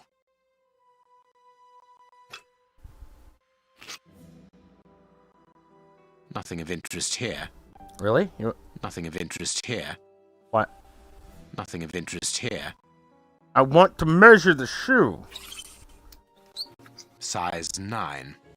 Oh, I see. It's a little bit different. Size 9. All size 9? Size 9. Size 9.5. Aha! 7 to 10 pages. Gives us like 6 different components, aka they get their own page, sometimes more. Otherwise known as the body. Size 9.5. Size 9. Okay. Yep, 9.5. Let's check out these questions. How many criminals were there? Probably 1. It could be 2, though. What did the footprints reveal? Oh, all men left the room jumping on one leg. Yes. That is exactly how you trick Sherlock Holmes. One man was carried not to leave. Footprints. One man left the room wearing different shoes. One man joined those who were already in the room. Well, let's look at this. So, wait a minute. Are these ones different? They're hobnail as well. Well-worn shoes with an odd pattern on the soles. Right. So we got some hobnail prints that are 9, some that are 9.5, and then these expensive shoes here. It would seem to me that we're looking at least 2 people. Probably 2, and then 1 leaving with the other set of shoes. I'm going to say 2. That's not right. Start again. Really? 1? That's not right. Start again. Oh, so it could be 3. Perfect. We now know that there were 3 crooks. I don't know. Maybe. I feel like it could have been 2. And 1 just changed the shoes. But okay. 1 man joined those who were already in the room. 1 man left the room wearing different shoes. That's what I Strange, thought. But true. Yeah. One of the crooks was wearing a different pair of shoes when he left here. Therefore, we have 3 men who came in and left again.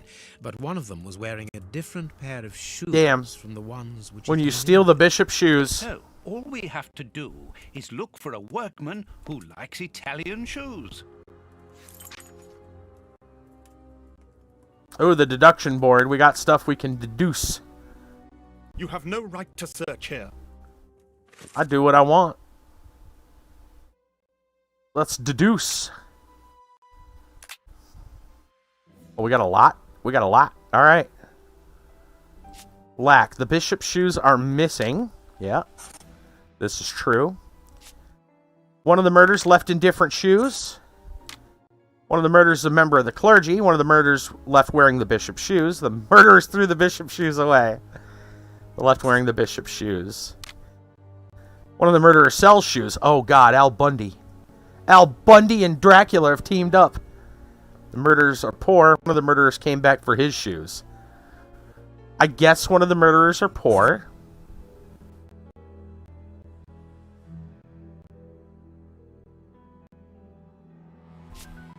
Veranda wasn't searched. Bishop didn't know anything of value. Okay. Looking for something specific. Got the wrong person. The bishop took the murderers by surprise. I think they were looking for the shoes. It seems like they were looking for the shoes. They were looking for some shoes.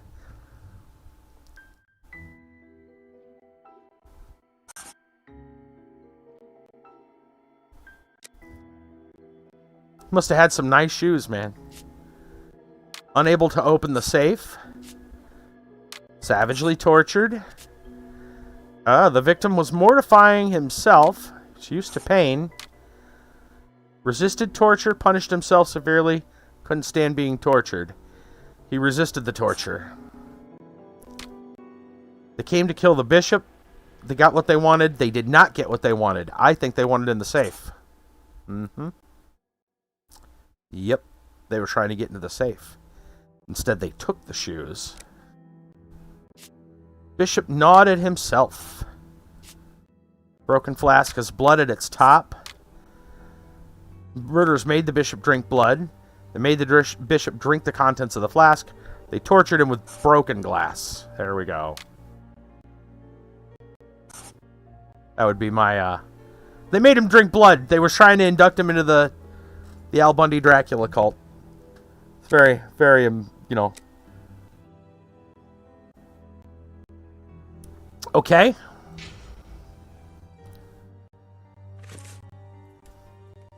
Well, that's part of it. We got some stuff figured out. We're definitely missing stuff, though. I assume if I go to open the store, they're going to be like, nope. I cannot leave now. Yeah.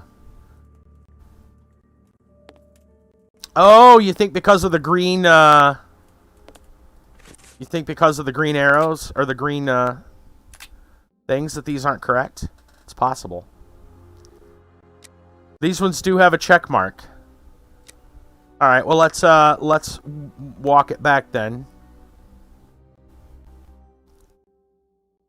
Alright, well, we don't have an option on either of these. Maybe the bishop took the murderer by surprise. The Al Bundy Dracula cult, quite exclusive, yeah. I'm pretty sure that they left wearing the bishop's shoes.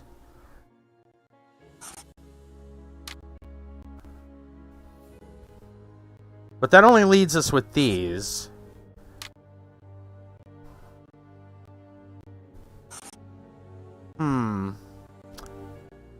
So maybe that's not what's important. Maybe member of clergy. That still gives us those 3 options, which is pretty strange. Came back for the shoes. Okay.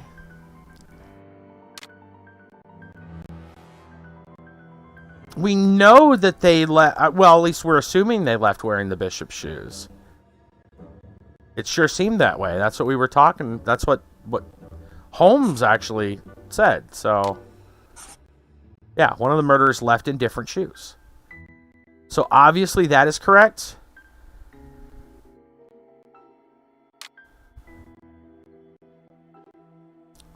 This looks like the only option that makes sense.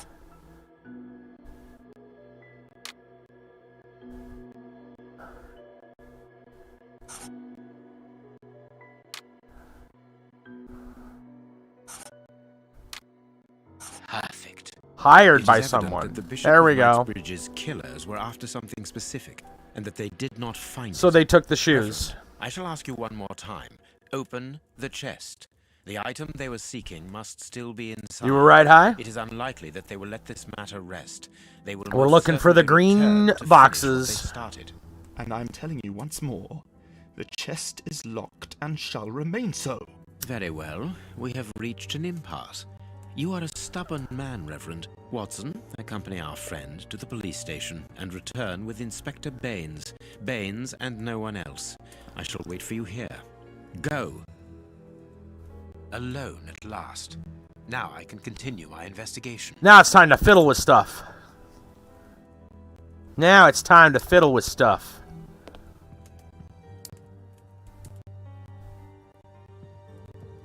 Now I can, maybe pick locks and stuff. Reverend would probably been pretty mad if I did that.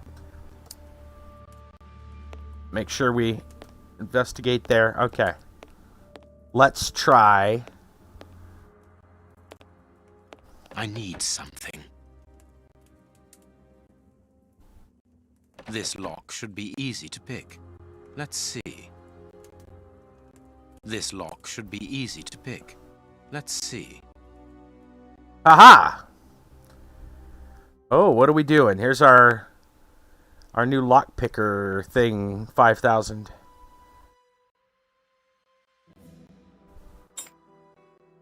Oh, how does this work?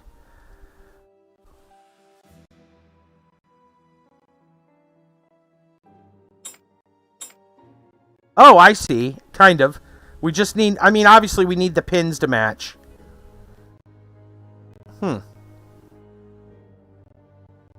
Okay. Cool. We can really... Wow, we can go all the way around with it. That's quite a lockpick. Okay. Well, it looks like we're going to do a little dealy right there, and then a dealy right there, and then we're going to... Well, it needs to be moved over. Oh, I see. It's in sections. Hold on. Can I move this section at all? I see it. 360 no scope. Yeah. Nice. To a barrel roll.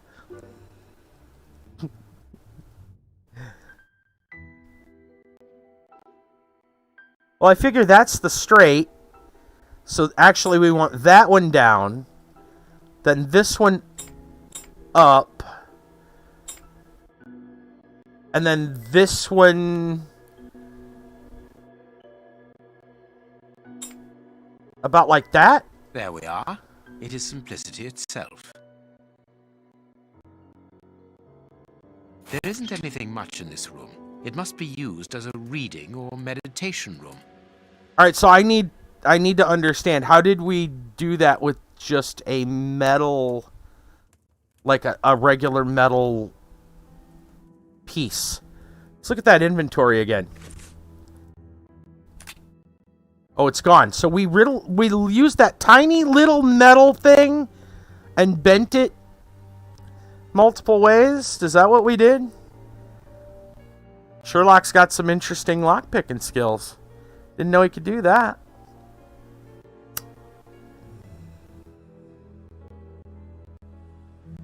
That wasn't a set of lockpicks. That was a pin that he bent. All right. All right. Fair enough. Most people do a barrel roll. They're actually doing a wingtip roll. Do a wingtip roll. An ink stain, quite fresh. This stain is just on the edge of the rug. Let's see. There is nothing on the floor, yet the ink must have soaked through the rug. Okay. Well, what do you want me to do about that?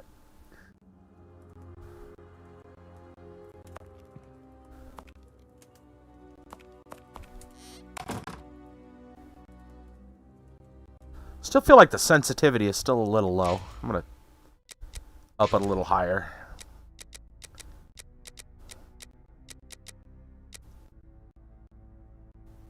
Almost to the max.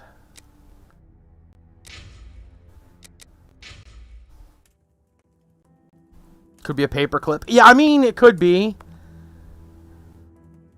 Could be like with a paperclip, I suppose. To the max. An ink stain. All right, now we have a burrito. So we're in good shape. This inkwell was tipped over recently. The ink stain on the floor comes from the ink on the rug, but they are not in the same place. Someone has moved the rug recently.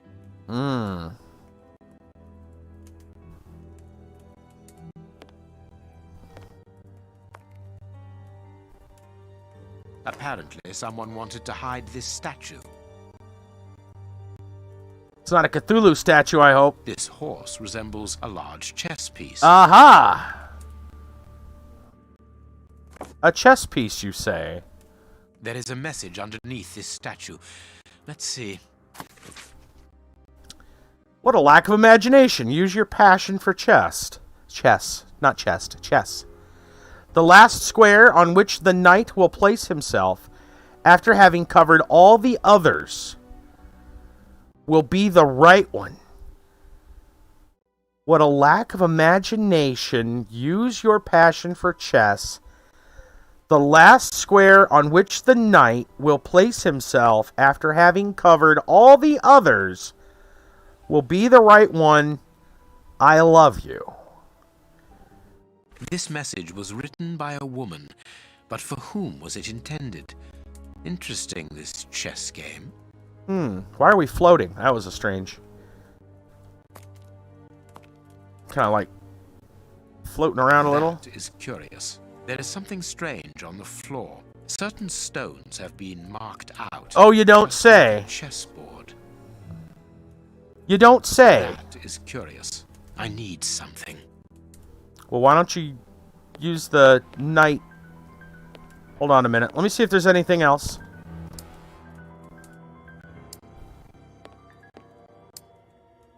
Who's the bishop? Who's the bishop's lady friend? Okay. Oh, I see. So we're going to be doing some... Oh, boy. How are we supposed to know? Ding! If you say so.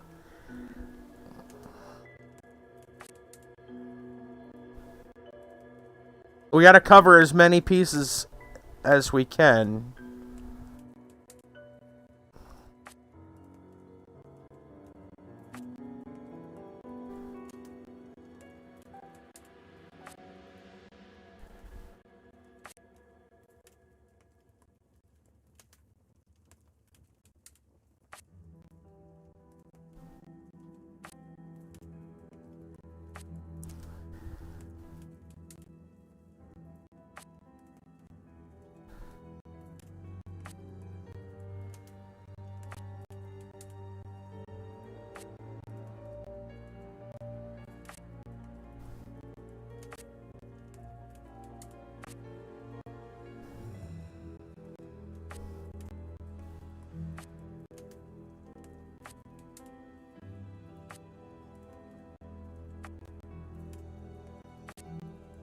That's not right. Start again. I mean, it seemed fine. What was wrong with that? There's one left. I did it right. Tell me I didn't do it right. Okay. Well, they said to go here.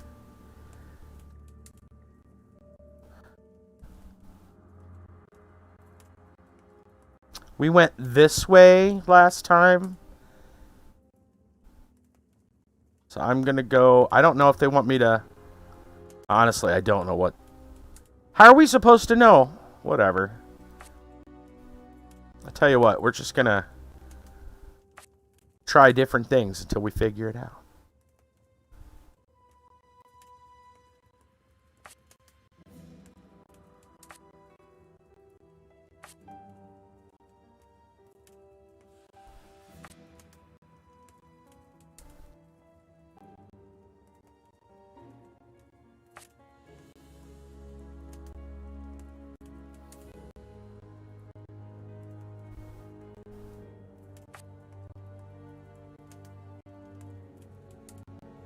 That's probably not right because we're going to go on to the multiple... I mean, I can go this way.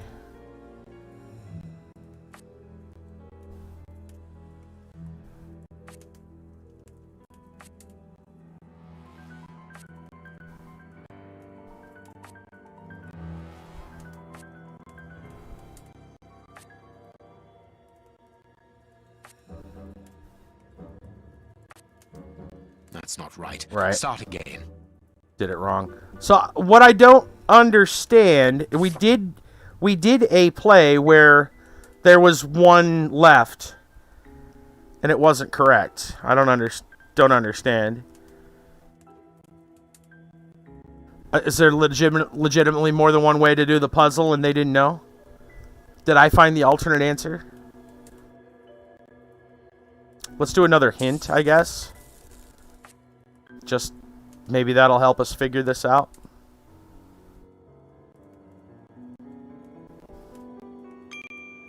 Ding.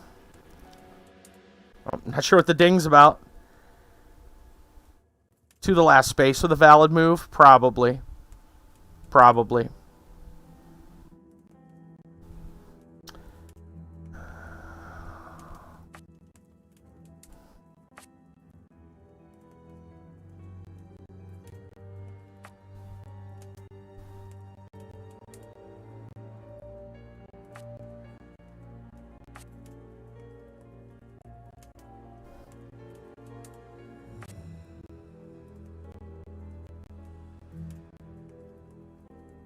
I think I just screwed it up. Unless the last one that was over there. But I wouldn't be able to get to it from here. That's not right. Yeah. Start again. Okay, so we know that these two moves we know are right.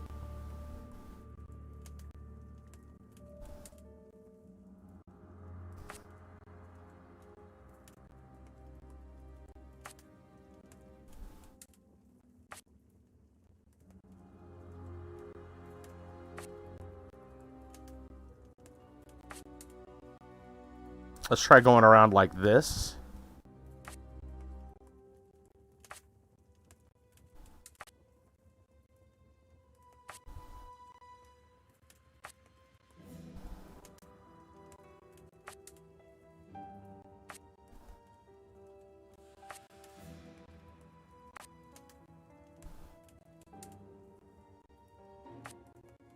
That's not right. Start again.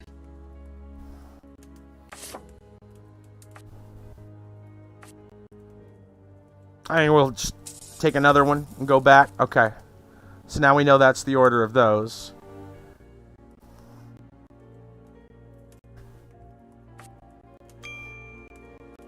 It dinged. I don't know if that's because of the thing we used or...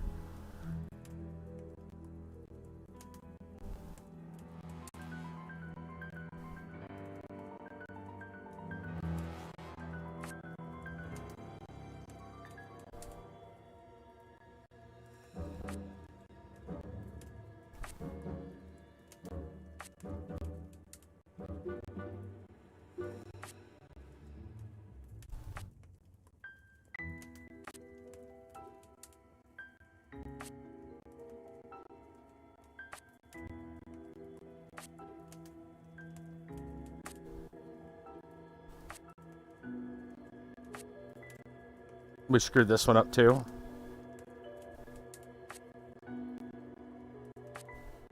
That's not right. Yeah. Start again.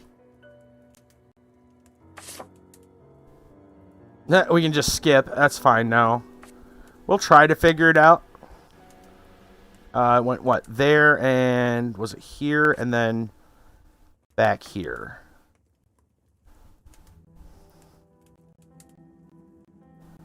Let's grab another hint. Ding.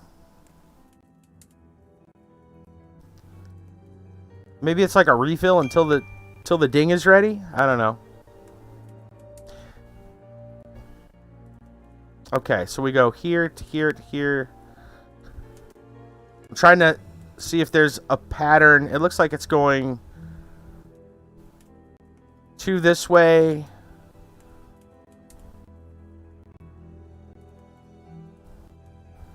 I'm trying to see if there's some kind of pattern I can suss out.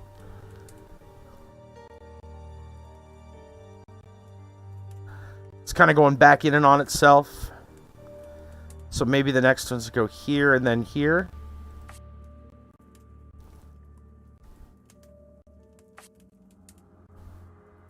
And then to go backwards.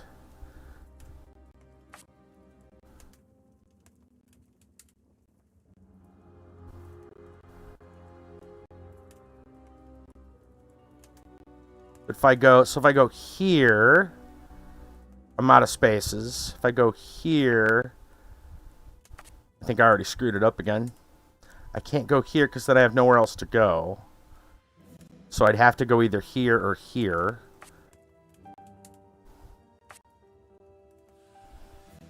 Fills that in. I can go here and then here. Or I can go down this way, and then this way, and then this way, and then I'm stuck. So I guess I go this way, this way, this way. That's not right. Yeah, stuck Start again.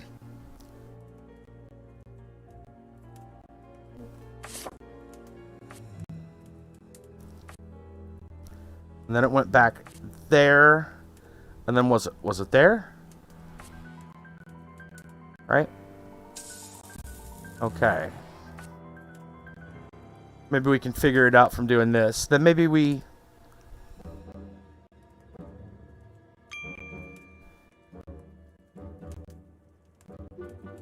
I feel like we need to hit the corners first. I can't hit this corner. If I hit this corner, I get stuck. So that's got to be the final corner? Or the corner we can't hit?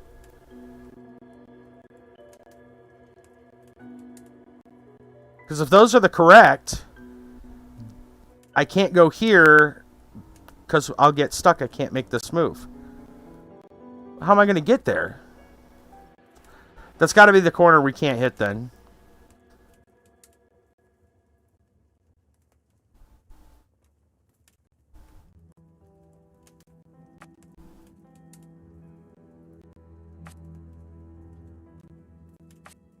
I screwed it up again. Right. Start again.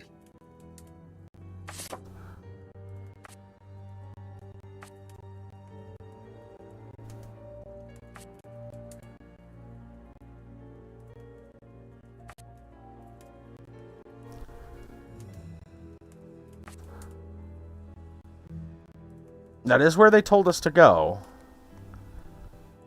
So we don't go that way, I assume. That doesn't help us.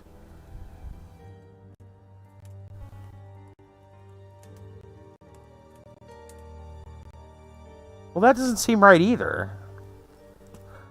We go this way. I could go back around. But that square seems like a problem too.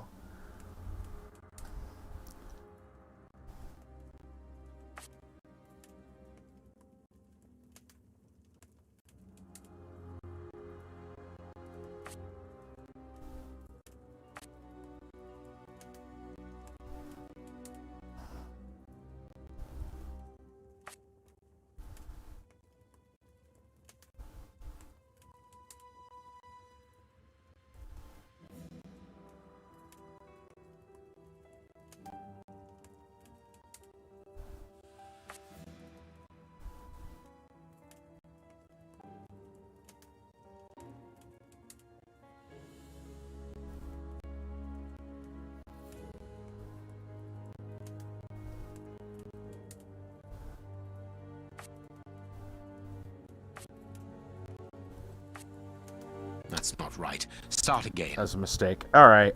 I'm actually thinking we should just skip this one, because it's literally just a puzzle. It's a chess puzzle. And we've just been at this for a while. I'm actually going to skip this one. This last piece should be the good one. It will have to be pulled free. This last piece is the good one. It should be pulled free. I need something.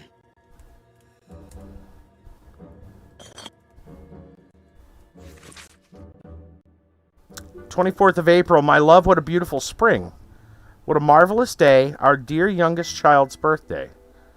Every moment is so precious as our child blossoms, and without a doubt, he will soon be talking. I am sure that his first words will be for you. He misses you so much, as do I. Are you sure you cannot get away on Sunday after Vespers? I thought that..." And that was 24th April. 14th September, my darling, I know that you think I am insistent, but we must absolutely legitimize our union. We cannot live in sin all our lives. 3rd of March, rest assured, my dear, I understand your position is not easy, but have you thought about ours, the children's of mine? I cannot allow our children's future to be compromised. Think about it, my love. What is a so-called scandal next to the well-being of your family? We must become a husband and wife legally to finally form a real family. A packet of letters addressed to the Reverend. They were written by a woman who mentions his illegitimate children. Their affair isn't official. Perfect.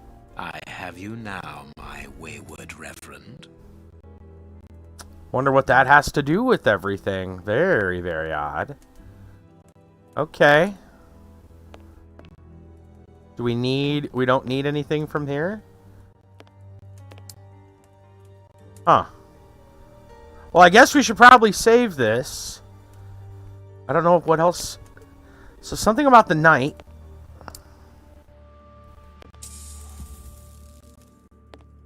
I feel like that's the last bit of whatever.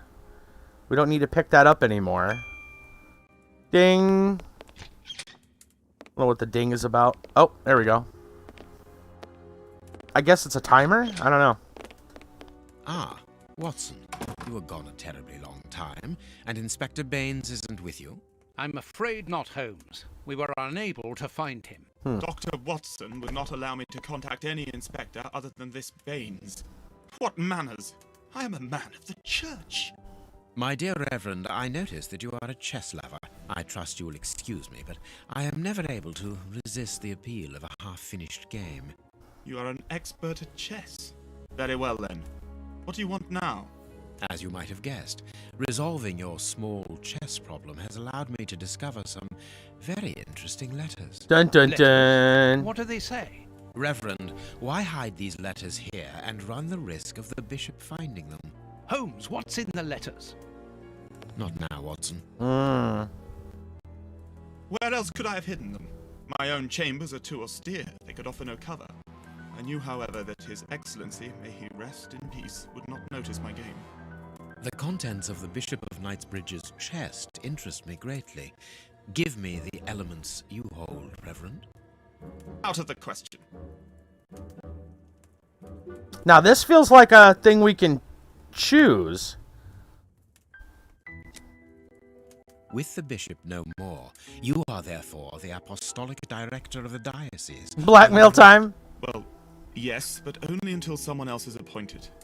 I am certain that the Honourable Bishop of York, whom I have the privilege of knowing well enough for him to listen to what I have to say, would recognize your qualities for the post. If I receive new responsibilities, it will be through my faith and devotion, nothing else. Blackmail. Blackmail better than threats? Yeah, probably. I am a gentleman, and it would distress me to be obliged to pass this correspondence across to your superiors. Holmes, I know that the end justifies the means, but allow me to express some reservations about how you are proceeding. You say you're a gentleman, but I hear nothing but the words of a blackmailer. The stems that you are looking for are scattered about this room. Manage by yourself. Oh, damn. Think we should have threatened him? I don't know. I think blackmail is better than threats. What kind of threat? What kind of threat were we going to give him? Are we going to, were we going to threaten to injure him? I see some pegs.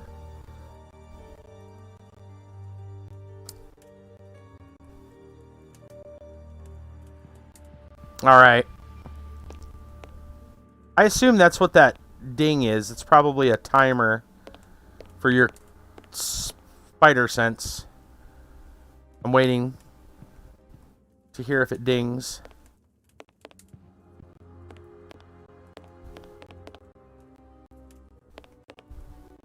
It's gonna ding.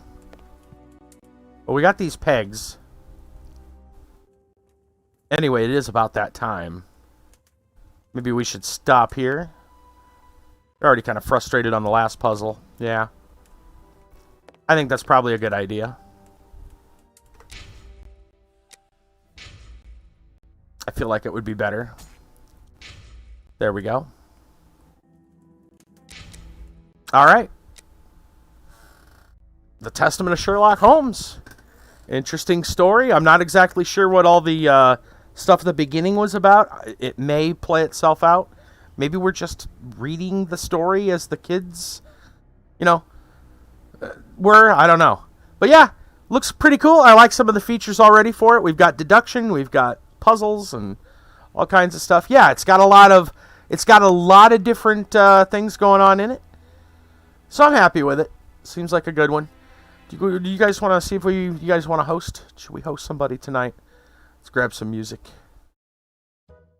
See if we can find anybody to host. In the meantime, if you're brand new and you have not already done so, you like what you saw, I would hope you would follow or subscribe or whatever the thing tells you to do. Over on YouTube, it's subscribe, and everywhere else, it's typically follow. Let's see, tomorrow night we'll be doing some more kind of mysteries, but more combat mysteries with Shadowrun Dragonfall. If you're interested, show up tomorrow night for that. Kiba knows somebody. I see someone playing some Phoenix Wright Ace Attorney right now.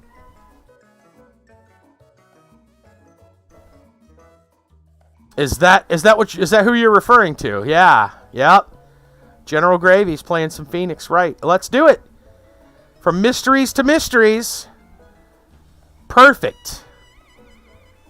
All right, let's do we want to do a Sherlock raid?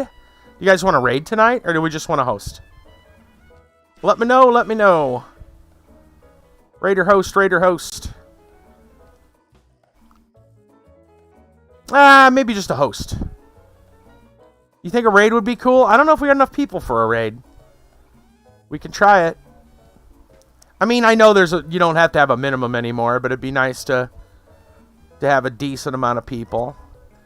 It looks a little quiet. Looks like some of y'all have already left the building. We'll just do it with a host. Yeah, sounds fine. What the heck happened? I don't know what happened, but my music wanted to stop. I don't know. Anyway, General Gravy is playing some Phoenix Wright, so let's give a hosty host tonight. Yeah. All right. We'll see y'all tomorrow night. I want to thank Dova for their generous support. There's tons of ways you can support the stream and even get good stuff back. Etsy and Redbubble and all that good stuff. Subscribe star. But for free, you can just share the stream with other people. I hope to see y'all tomorrow night. Have a great one. We're going to host General Gravy with some Phoenix Wright Ace Attorney. Have a wonderful evening, everyone.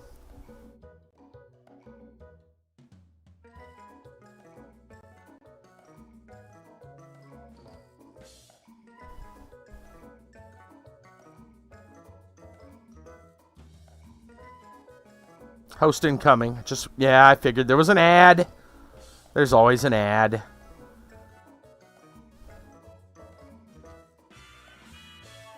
I'll be there in a moment. Host coming.